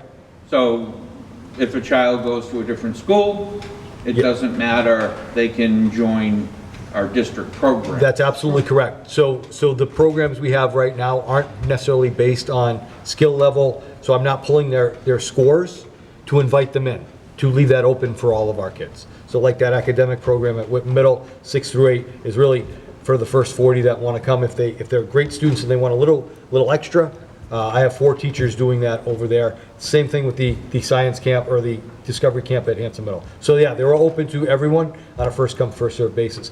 I do have finances for transportation right now. If I can get a bus, that would be great. I can't. So we're still working on that. But again, the funding source is there for transportation. If I can get people to drive the buses in the summer, it would be a benefit. So that will be an ongoing, and we will let parents know as we go when that becomes available. Dawn? For the new program, 6 through 8, that you're presenting, do you know the time? Not yet. It's 8:30 to 11:30. Okay, so a morning program. So it won't run, it'll run opposite of the sports camp, because I believe that's afternoon. And then can you do like a district-wide family blast email to get that out to parents, or is it just going to be a flyer? It'll be on the website, but we'll get something out to the middle level, because Okay. that's not posted yet. Right, okay, thanks. Okay. Any other questions? No? So I'm Good. good with that. Okay. John, budget? Great. Thank you. Good evening, everyone. Just going to kind of walk through the documents like we have been doing the last few months. Try not to blizzard you. I'll go slowly. That helps. I'm not sure. The first document will be the monthly financial report. It looks like this. What is the file name? Doc 1? Doc 1. Okay, Monthly what was it? financial report, Doc 1? Monthly. Okay. Doc 1. 19 pages? 3 are there. 19 pages of gold, yes. 19. Yeah, okay, got it. So this is just the monthly report that I report out every month about the general fund for the revenue and the expenditures. We're now through May. Obviously, we have 1 month left to go. The revenues are pretty much set, as you can see that's on page 1. We'll be getting a little bit more in June, but we're pretty much where we are right now. With revenues right now, we're at $54,145,000. Again, I'll be rounding the numbers off just so that I'm not getting down to the cents. But we're at $54 million on a budget of $56.7 million. What may change drastically in the last month was the big potential is Chapter 71 transportation. If you remember, we changed the methodology from a per student to a per mileage. I was able to go in and the DESI approved that change. I was able to go into fiscal year '21 and retroactively refile the end of the year report with that change in there. I haven't gotten anything whether or not I believe they've accepted it. It was in good order, but I haven't got anything official yet. If they do accept that, that's a difference of $356,834. So that may come in. If that comes in, general fund revenues are trending out to be $263,000 over the budget of 56.7. If that doesn't come in for whatever reason, and we only get what we were supposed to get, which is usually, again, if you're looking at Chapter 71 Transportation 000110 4622, and it's a $449,620. Usually that's about half because they pay it twice a year. We would get double that, or $899,240, and then we would be under $93,000 in the general fund for revenue. So that's really the big swing. Everything else is in. We're going to get our state aid. That's really the only real variable that could be out there. I'm hopeful that we'll be getting the additional mileage reimbursement, but again, I haven't seen anything in black and white. I just want to make sure the committee's aware of that, because they haven't posted anything yet about what the second payment will be for that transportation, and that's usually not until the last week of the year. So we probably won't. I don't know if we're having another meeting before then or not, but if we don't, we won't know until. I need to speak louder, so I gotta bring the mic right up here. So, okay. So that's page 1 of the financial report. On the expenditures, again, we've gone through this every month. It's 19 pages of the general fund expenditures. The things of note, I guess, page 15 was the utilities. It's no surprise that our gas expenditures for gasoline have gone up, for fuel. Our electric bill is much higher than we thought. It has to do with the rooftop units to this building that were malfunctioning throughout the summer, and we had to run a lot more electricity there. That's a large amount of the deficit. Again, on page 17, employee separation costs. That was a question by Ms. Byers at the last meeting, and I would say that I told her I'd get back to the committee on the answer to her question. And her question last month, if I'm paraphrasing it, was why the big increase from last year to this year. And so that increase is due to the things, first of all, the things that we pay out of that fund, employee separation costs, out of that account, I'm sorry, our longevities, both for paras and admin and teachers, retirement and separation payouts, 403B on behalf payments, contractual payments for Master 45, and imperfect attendance. Those are the things that come out of that account. And our retirement costs, separation costs, have gone up over $175,000 over last year. So that was the increase, and that's what happened there. I said I'd report back out, and I just did so. So Thank I don't know you. if that was helpful or That's not. great. So that's monthly financial report number 1 through May. Can I ask, I'm sorry. Keep going if you want. One question, actually, for Jeff. On page 10, so that's our our schools and general supplies. So question is more around, we always give a supply list over the summer. We ask parents to pay out of pocket for some things. And I know I brought this up, I think, last year or during COVID, and it was, we put a freeze on spending. So do we communicate to the building principals to utilize those supply funds that we've budgeted for to buy as many supplies as they can? We do, and one of the things that I've talked to, and I think we had this conversation about unifying those supply lists in district and make them as thin as possible. Right. Because we should be able to absorb that. So that will be coming out this summer. Okay. I'm just seeing a small balances here, but I just want to make sure that, our buildings know that if they have supply funds left, that they're buying as many crayons and pencils and. So when you said thin, you meant the request from the parents to be. Yes, I'd like to be as thin as possible, if not non-existent. Gotcha, okay. Small. Just to give you a heads up, I had the very same conversation with Ruth, I don't know, 9 years ago, 8 years ago. And she's like, I keep telling them, we have plenty of toilet paper, we have plenty of Kleenex. Don't ask the parents for We it. can always ask more for more Kleenex. That goes really quick. Kleenex, we Right? don't have a lot. Right. No. But no, that, one of the goals is, you know, of the conversation, supply lists are something to go away in today. And with the evolution of Chromebooks too, it's easier for us to do that. Yeah. So, thank you for bringing that up. Okay. The next one are the monthly financial reports, numbers 2, 3, and 4.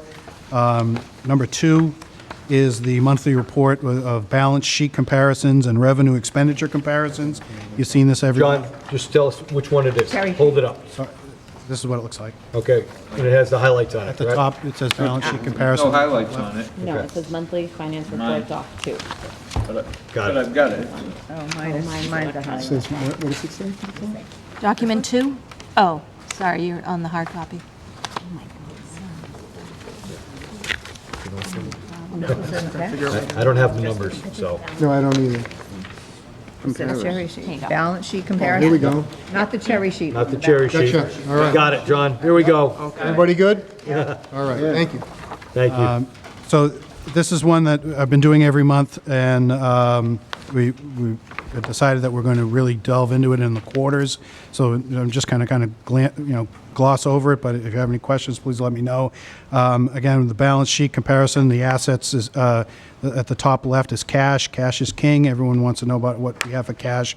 We have $8.8 million in cash through May this year. Last year, we had 8.1. So again, we're up $700,000 over last year. If you skip down a little bit to where it says total fund equities, and it says reserve for encumbrances, reserve for expenditures, all in that group right there. The last one is unreserved, or E&D. If the fiscal year ended on May 31st, our E&D would be $7.2 million. Of course, it doesn't end on May 30. We have a lot of June expenditures, but if it did, that's what that number means, and that's $358,000 up over last year. So that's where we are. If you're thinking about E&D, that's a number to pay attention to when I do these monthly reports. Again, the revenue and expenditure comparisons further down, just a comparison year to year, we're up 5.61% in overall revenues year to year. And the expenditures by DESI function, where we've spent $2.8 million more than last year. So right now, our revenues over our expenditures are about $60,000 or 1%. And then the fund balances are on the bottom there. So, Yeah, Fred? Investment income? yes. What type of vessels are we using? What are we investing in? Money market, short-term bonds? It's all, there's a list that the district is allowed to invest in. It's all safe things. We're not, cattle futures or anything like that. It's things that make very little money at the moment. Low risk. We're not, we can't do any speculative things at all. It would be against the law. So money markets, CDs. There's a MMDT is Massachusetts Municipal Depository Trust, I believe. They're a conglomeration of districts and towns, kind of pool their money together to get a better interest rate when they invest. We're in that. But it's pretty much, there's not a lot of long-term investing. What are we seeing for rates, anything? Off the top of my head, I don't know, but it's extremely low. Are we over 2%? Are we over what the bands are costing? No. We're getting almost nothing. 0.005 if I had to guess. Thank you. Mr. Chair. Yep, Mr. Just Boyce. quickly, and you might see a loss there, but, and this is for anyone really, don't pull investments out and find yourself on the wrong side on an uptick. I'm glad you said that. I knew things were conservative for any public entity and so forth, but just be careful. Thank you. Thanks, Steve. Don't sell everything on. Whoops. John? Okay, so the next document is monthly financial report number 3. Wait a minute, that was pretty good. Not doing the dance. John, mine aren't numbered, the hard copies Okay, aren't so, numbered. I'm sorry, this one is the one that says Whitman-Hanson Regional School District 21 to 22, actual comparisons as of 5/31. Thank you, John. Yep. Okay, I'm sorry, I'll read the titles from. No worries.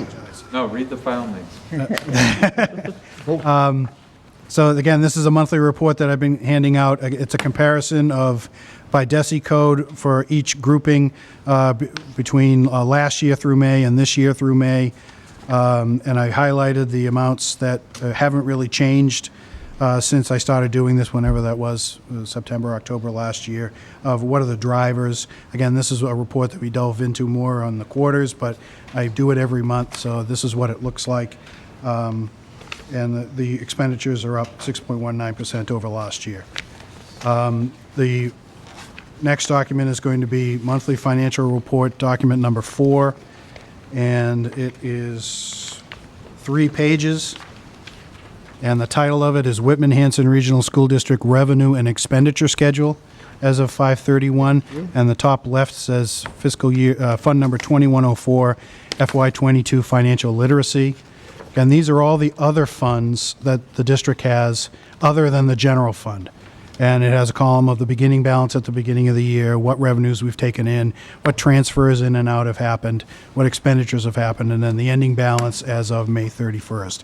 If it's highlighted in yellow, and I hope yours are highlighted in yellow, it means that they are in deficit at the moment, but none of these deficits are going to be permanent deficits. They're just timing issues because we haven't got the grant money in. We spent the money in May and we didn't get the grant money until June.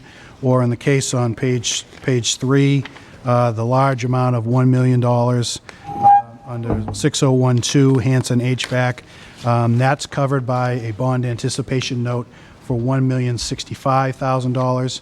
So even though there is a technical deficit, there is no deficit because we have short-term borrowed money to cover it.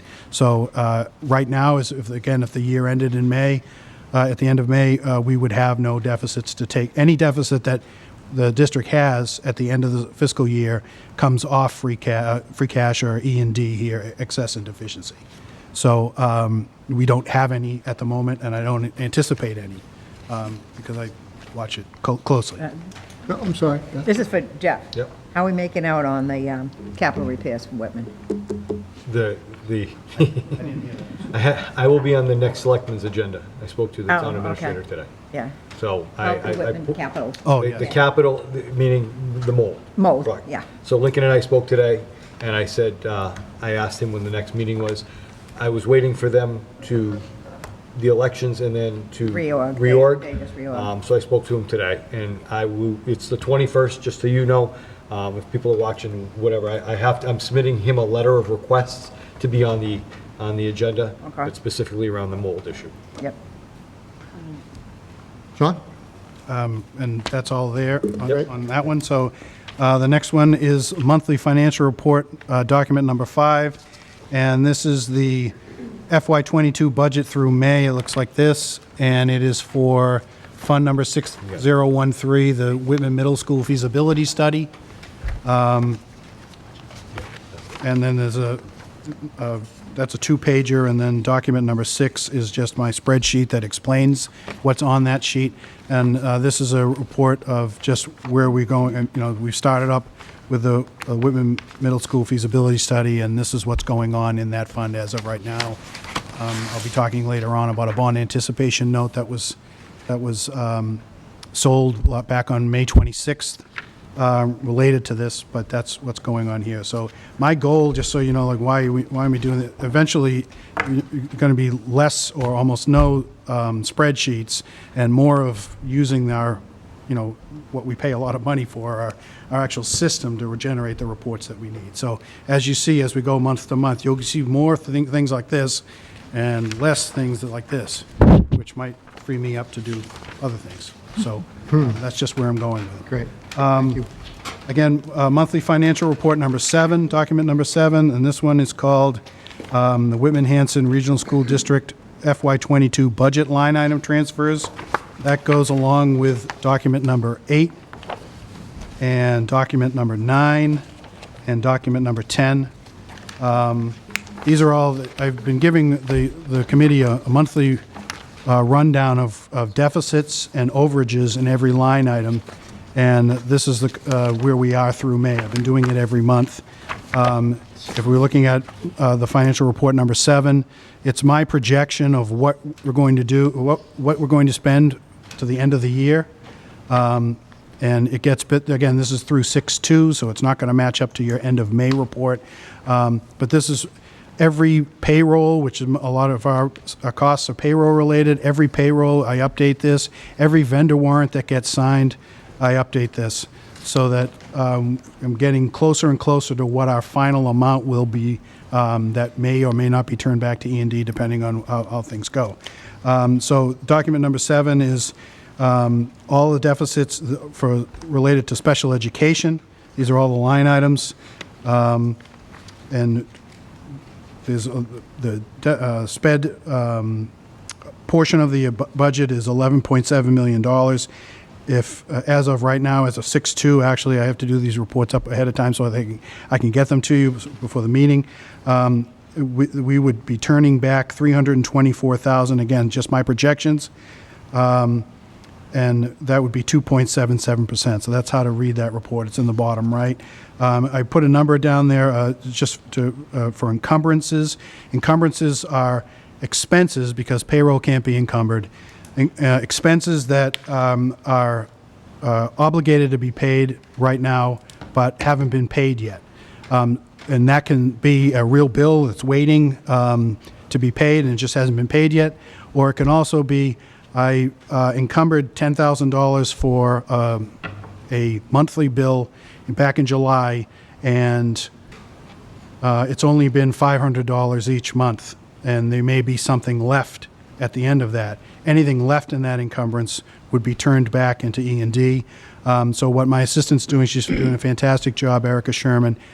She is going through every one of these encumbrances. At June 1st, I believe there were over 600 of them.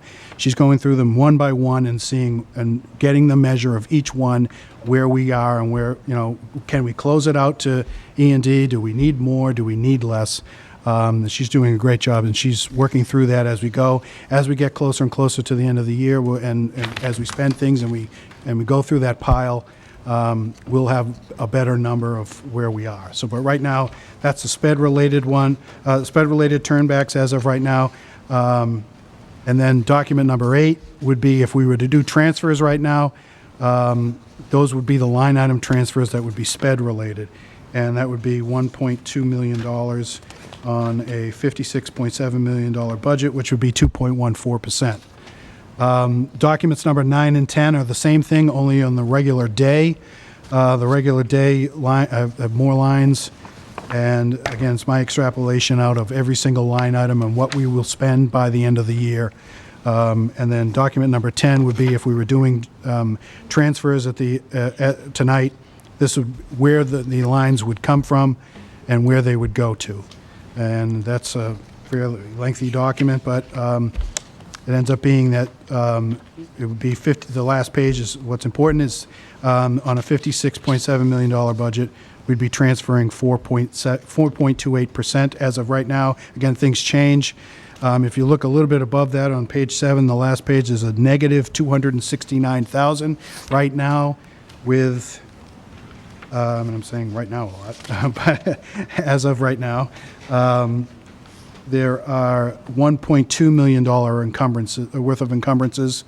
Again, we need to shake out all of them and see if we need more or less or anything. So if you look at the way to look at this is you look at the SPED overage of about $324,000. We have an underage as of right now. I don't even know if that's a word, but it is right now. Right now, I want to say that $269,000 of underage. So you net those together, and if the year ended right now, we would have 75,000. I'll stop. Thank you. Yep, got it. I'm trying to think of how to explain it, and that's the best I can do.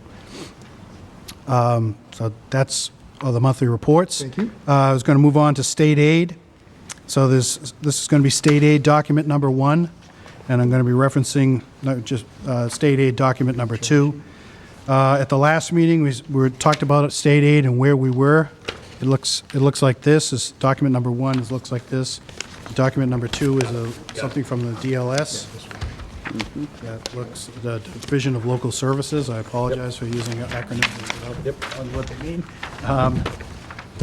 So on document number 1, it's a look at where we are on the top part of it's called cherry sheet aid. Cherry sheet is the paper that it used to be cherry colored that the state tells us what we're going to get in state aid. They call it the cherry sheet because it used to be on red paper. I've actually seen red paper cherry sheets from long ago.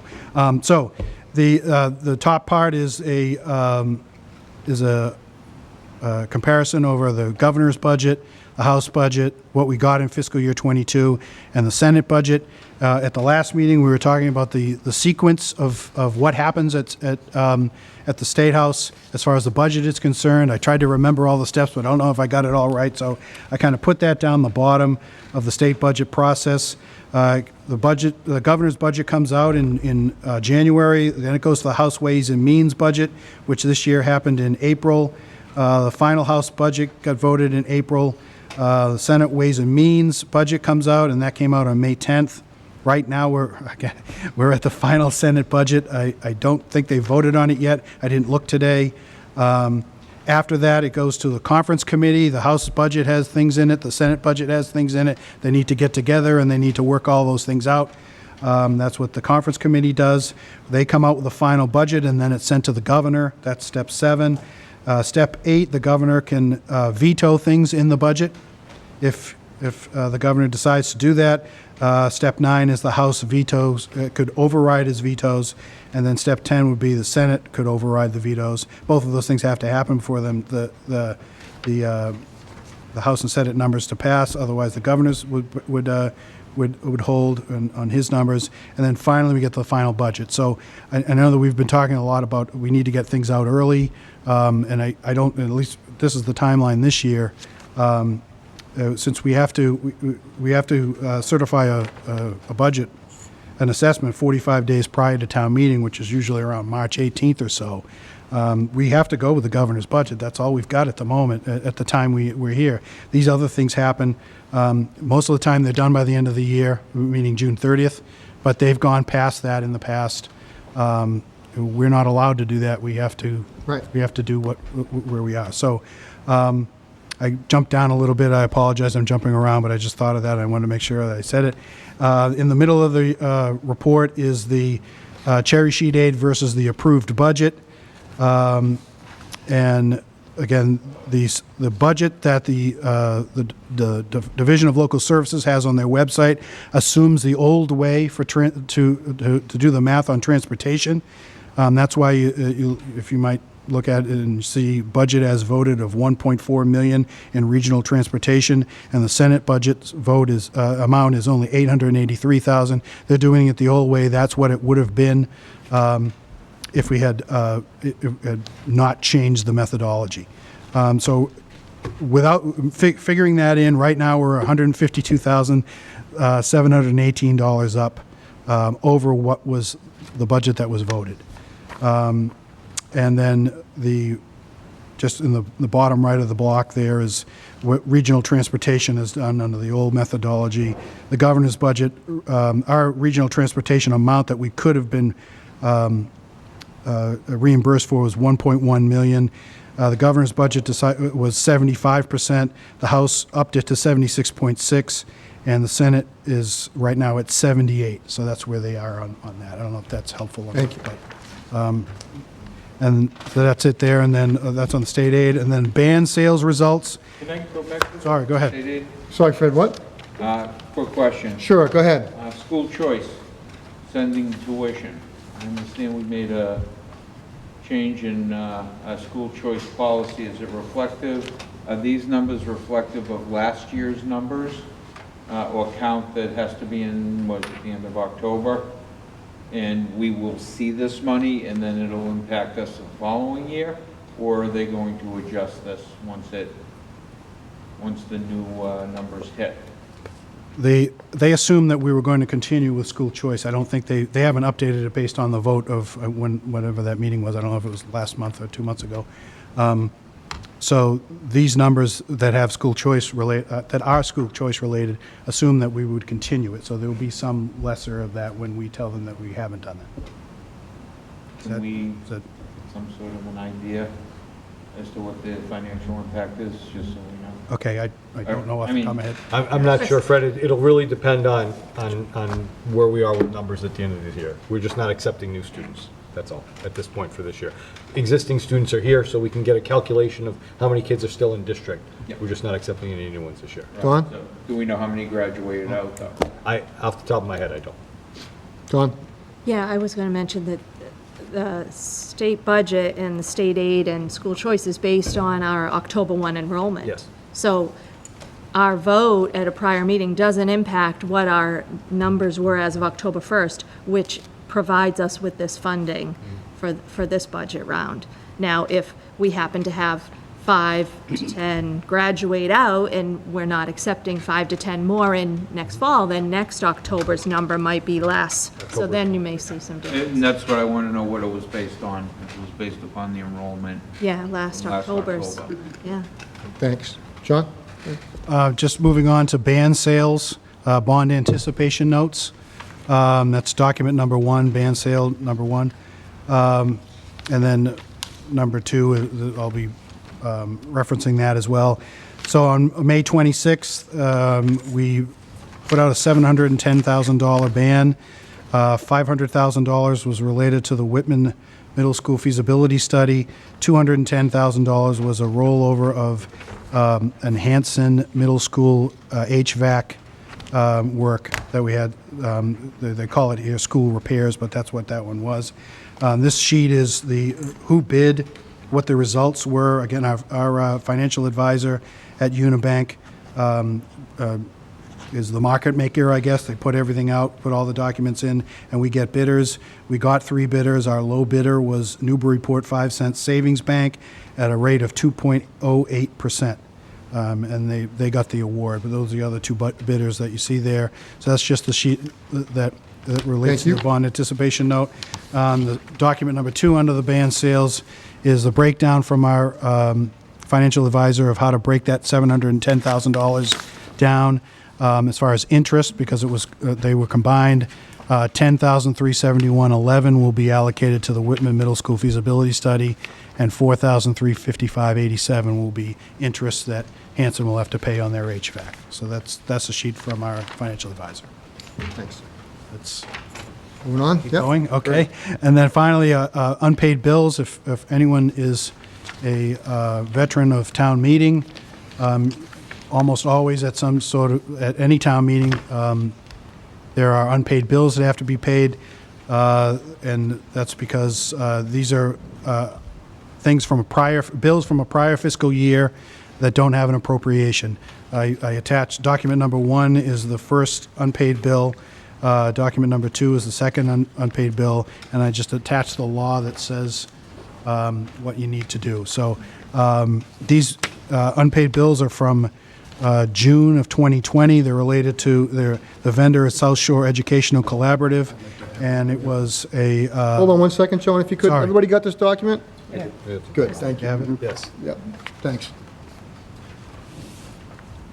So it was related to students and who was responsible for the payment. We went back and forth with South Shore Education Collaborative and... So I can just help you out. We had a student that moved in from Quincy, and Quincy said we owned the whole bill.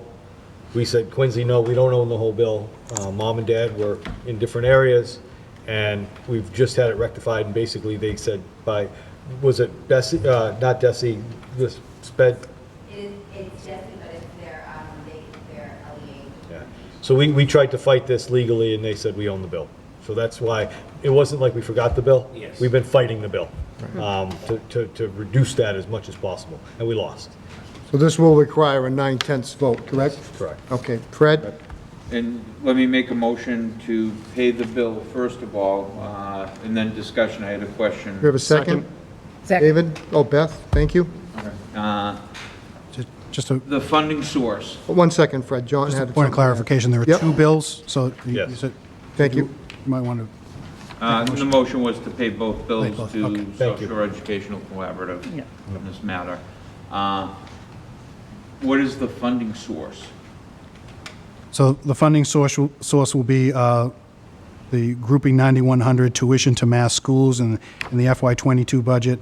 It's line number 10310095901, district-wide sped tuition to other schools, and the two amounts are $16,598.55 combined. Okay. With that recommendation of the financing source, I would like to include that in the motion. With that, Michelle? With John's recommendation of the funding source included in the motion. Correct. Okay. Any other discussion? No, we'll move to a vote. Roll calls. Mr. Boyce? Yes. Michelle? Yes. Dawn? Yes. Glenn? Yes. David? Yes. Hillary? Yes. Beth? Yes. Fred? Yes. Mr. Howard? Yes. And Mr. Scrivens, a yes as well. Thank you, John. All right, thank you. You're up. Okay. So the next item on the agenda is the, at the end of the, end of cycle, I'm going to say it's a superintendent's evaluation. How's That's what it? it is. That's what it is. Everybody's sleeping now, too, so that's good. Yeah. So I'm just going to read off the results of that, that we all participated in. In the area of assess progress toward goals, we had, under professional practice goals, under that heading, we had 3 significant progress, 4 met, 2 exceeded, and 1 blank. A little further down, you'll see student learning goals, 3 significant progress, 4 met, 2 exceeded, 1 blank. Below that, district improvement goals, 1 significant progress, 6 met, 3 exceeded. Step 2 is assess performance on standards. Standard 1, instructional leadership. We had 3 needs improvement. We have 8 proficient, 2 exemplary on that one. The second standard under assess performance on standard is management and operations. And there we had 3 needs improvement, 6 proficient, and 1 exemplary. Standard 3, family and community engagement, we had 8 proficient, 2 exemplary. Standard 4, professional culture, 1 needs improvement, 8 proficient, 1 exemplary. Step 3 was overall, here's that word again, summative, okay. We had 8 proficient and 2 exemplary. Thought I could get around that. So. Any discussion? No? Oh, I'm sorry. I'd actually Sure, please. like to give feedback. Jeff, thanks for a great year, really, coming back from COVID. And my review was proficient in every category. And my comments are really to just expand on that. So I did make note that you successfully met all the goals that you set in one form or fashion. I won't read through the whole thing, but I do want to zero in on the number 3, deep dive into equity. I know you met that goal because you did receive the Equity, Diversity, Inclusion Plan from the consultant. It's a big report, so I kind of wanted to just touch on it. It's 36 pages and it has 67 action plan recommendations. So this is nothing reflective of your review, but going forward, next steps really to determine how the administration may respond to those recommendations in the plan. Actually, I think it was the last recommendation, they mentioned that former English language students must be monitored and followed for 4 years these are the English language learners, following a reclassification to ensure continued progress. So when I think back to our budget and we talked about the English language learner population and is it a bubble and so forth, my interpretation is that when we give these students the support for English language learners, we still have to follow them for 4 years. So just from a budgeting perspective, we're going to need to continue to support them and follow them in one manner or fashion. And then just the second to touch on equity, diversity, inclusion. And Actually, I didn't know Mr. Selectman Evans was going to come and add a comment, because I did want to touch on the equity in the form of our policy. It's ACAA, non-discrimination on the basis of gender identity. So I did want to touch on that, and that as far as the graduation gowns, our policy says schools should review and evaluate any gender-based activities and replace gender-based activities or practices with non-gender. So it's just speaking to next steps in this goal that you have. So we now have the tool and you have the plan, and thank you, and I hope that we can continue to look at and work on that. Thanks, Don. Thank you. All right. Next item on the agenda. Thank you, folks. Appreciate it. Thanks for your time. I appreciate it, and I appreciate the feedback. And looking forward to another good school year. For sure. It's all right. No worries. Yeah, so the next one is the tiered focus monitoring. So this is relatively brief. You all received something from DESE, the tiered focus monitoring piece that we were going through this fall, this spring. Some of the highlights we've addressed in the handbooks. We will address the student discipline piece where we didn't meet what we needed to do. We will meet by November. I'm going to give Michael a chance to read it, and then he'll report out in August about where we're at and what that really means for the district. I just didn't want to introduce him today and say, hey, by the way, you're not even employed yet, but here's the tiered focus monitoring. But you all received it, so I didn't want you to say, hey, what was this document? Lauren did an outstanding job with her team. Nikki was involved all the way through. We came out really well just because of the practices that we do, and it's great that we were able to address just the areas that they wanted to address relatively quickly. So that's it. Thank you. Yeah. Okay, the next item on our agenda is the school committee strategic planning working groups. It's something that we've done, we started last year. And it's an opportunity for us all to identify and focus on long-term plans. Really just need to decide if there's something we want to do, and would we have our brainstorming meeting on 6/22. Yeah, we're looking, I mean, Chris and I were talking, Chris Howard and I were talking, Chris Scriven was also involved. Just does this committee want to, we did this last year as a brainstorming session. One, helped me determine my goals for the future, or for that school year, and piggyback on some of the action items that the school committee kind of brainstormed. But it's not set as we have to do that. So we wanted to put this out here, really talk about it, and if that's something feasible that this committee wants to do as a brainstorming session on the 22nd, let's do a couple weeks from today, and then kind of firming that up into small subcommittees or whatever comes out of that meeting, we can move forward with it. But we didn't want to assume that that's the direction the committee wanted to do. Yeah, so I don't think we need a vote, but kind of get a consensus, and obviously opinions or discussion. Fred? Yeah, I think it's always good to communicate and have workshops and brainstorming sessions.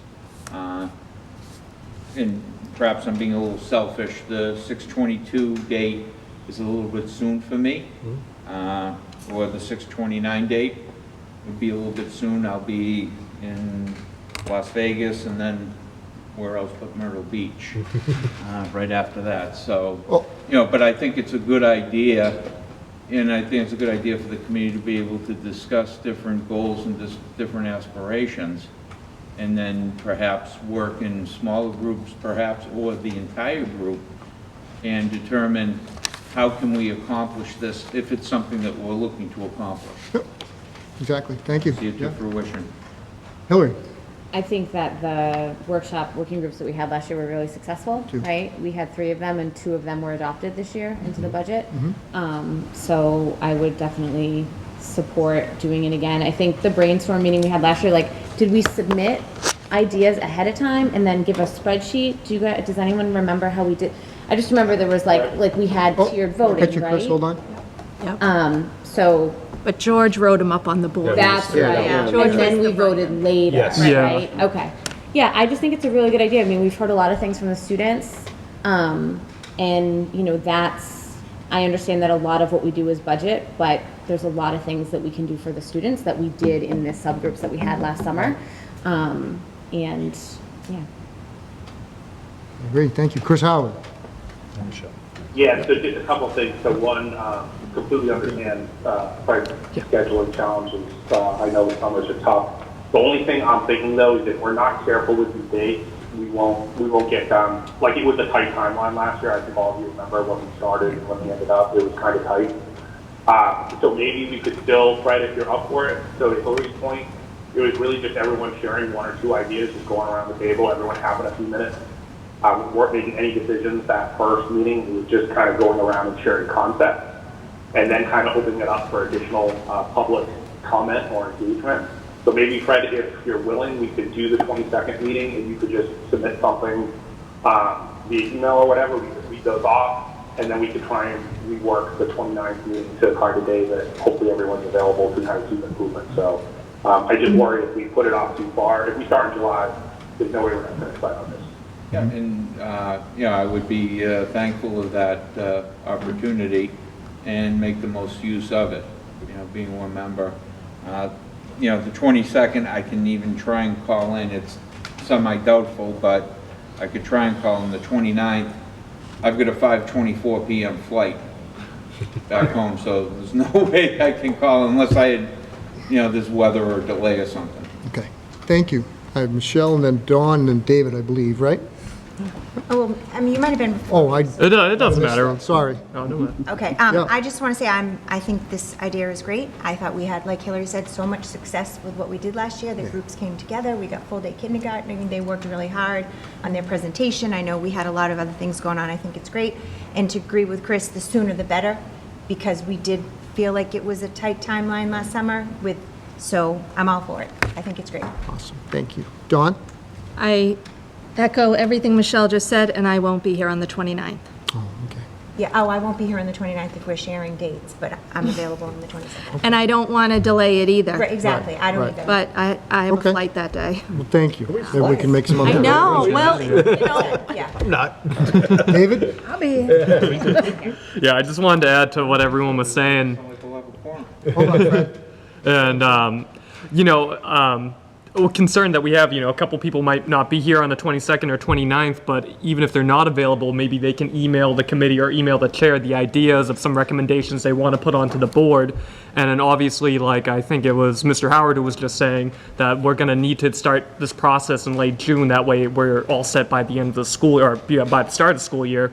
I personally find the process to be really beneficial. I know we've had a lot of really great constructive conversations. I know the working groups have been phenomenal, and I think us as a committee, it really kind of gets us all on the same page and what our expectations are for at least the remainder of the fiscal year, and I really think this is a good way to zero us in and to have a really great conversation around education, to really be talking about what's best for the students, what's best for our community, and really being oriented around that. So, I love it, and I think we should get it either the 22nd or 29th, and to those who can't attend, I would ask you, if it's all right with the committee, to email the chair your ideas, and then we'll follow up at some point in July, hopefully. Yes. Sounds like a good idea. Yeah, thank you. Oh, I'm sorry, Beth. No, that's okay. I just raised my hand. So I have a question in regards to the 22nd. So it would just be on this. My concern is, I know that the Unit A is ratifying next week.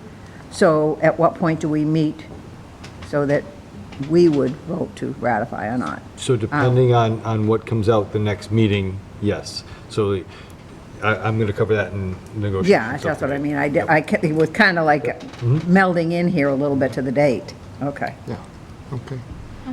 Any other comments or, nope, okay, moving on. Next item is subcommittee assignments and representatives. We'd like. I can take this. Oh, sure, thanks, Chris. Yeah, so really would like to try to table this at that June 22nd meeting, if at all possible. Really, we don't have anything pressing, and based on our prior vote, any school committee member can sign warrants. And just so you have some food for thought, right, we already have a building committee, which is comprised of Fred, Beth, and Chris Scriven. We have negotiations for A is still Fred and me remaining. B is Chris Scriven, C is David, and D is Steve Boyce. So for those, just for continuity's sake, I think it would make sense to keep those as it is rather than try to change those. And so really, when we talk about subcommittees, there's really kind of three major ones that we probably need to think about, which are facilities, budget, and policy. So what I was hoping is we can start to think about those, and maybe everyone kind of be prepared with, hey, this is my first and second choice. And we can just kick off that meeting on the 22nd by just kind of going around and populating those. There's 10 of us. So ideally, we have 3 per subcommittee. If we need to have 4 on one to round it out, that's fine. And then we also do have various representatives, coordinators, MASC delegate that we also need to go through. So just not being there tonight, and it's also getting a little late, for me it would be a lot easier to do that in person rather than trying to figure out over the phone and corral that. So hopefully that makes sense. And then the only other ask of the committee was the regional agreement committee, because we talked about that a number of times. Jeff alluded to meeting with the Whitman selectmen, and what I was hoping the committee would be okay with is if we piggyback, so Jeff and I would piggyback and meet with both the Whitman selectmen and the Hanson select board, just to get feedback on their thoughts to a regional agreement committee. Because what we did last time is we formulated the committee, and I think if we do that, you know, we're missing an opportunity for collaboration and communication. So I'd much rather go to them with, hey, what are your thoughts? Is there something you'd like to do? Do you have thoughts on what the committee should be comprised at or of? And then share that with the school committee before we actually populate the committee with ex-school committee members or people at large or selectmen or select board members or finance committee members and so on and so forth. So the point of that conversation is not to make any recommendations to the select board or selectmen, but simply to ask their thoughts and opinions and then bring back that back to the school committee so we can eventually populate that. Chris, I'll do that. just one quick question from me, Chris. So meeting with the selectmen, you guys will be discussing more of the process, right? Not like the substance. It would simply be, hey, the school, I believe the school committee has provided several opportunities for feedback where they would like to reconvene the regional agreement committee. And prior to us, because the one that we have is lapsed, right? It wasn't reorganized, so we don't have one right now. It's lapsed, it was never reorganized, it doesn't exist. So prior to, you know, just sitting here and creating a vote of, hey, we're gonna have these people on it, what I'd like to do is get feedback on, hey, we're thinking about putting this together, what are your thoughts on participation? Not taking away from the, you know, the decision making of the school committee, but I think it's just a good step. We need all 3 parties to agree on this, and if we just say, hey, we're going to have, you know, these people attend out of the blue, I just think we're starting off wrong. Well, I agree. So David had a question? No, actually, Chris beat me to it. I was going to bring up the Regional Agreement Amendment Committee and talk about if it would be worth discussing this during today's meeting or wait till the 22nd, but he already answered my question and beat me to it. So Thank you, Chris. Okay. Mr. Boyce? Yes, just wanted to say that we didn't have our Pilgrim Area Collaborative meeting the first Thursday of the month, but generally in June we have 2 meetings, and I have a budget subcommittee meeting as well as the regular monthly meeting coming up, I believe it's the 16th. So I'm going to plan to attend. You're still on that. it. Yeah, You're the guy. on behalf of You're the our committee. guy. The other thing I wanted to ask was, are we going back to a local school committee representative for North River and South Shore? So that's still, their board of directors still want a superintendent. They do, okay. Well, it was on the list, I wasn't too sure. I have to be. So you have to be it. I have to be the. Just checking, thank you. Okay. Fred? I would think it's a good idea to, you know, ask the selectmen and form the committee that way. But I also think perhaps a quick phone call to the men from Mars. Yep. And, you know, they have the template. I would have to think that for them to work in conjunction with us would be very, very few dollars. And it's something that they are right up to date on as to who's doing what in the state with regional agreements. Thank you, Fred. Thanks, Fred. That's a good point. Any other, Chris, sorry? No, I agree, Fred, we can pull that into. Yep. Yep. Thank you. Anything else? No? Okay. Annual agenda. Yeah. Yeah. Did you want to? Chris, do you want to talk to the annual agenda? Yes, please, thank you. Sure. So for the annual agenda, most of you remember this, but we basically laid out for the entire year the major items that we wanted to cover in every meeting. So that's something that, again, we'll be working on for next meeting.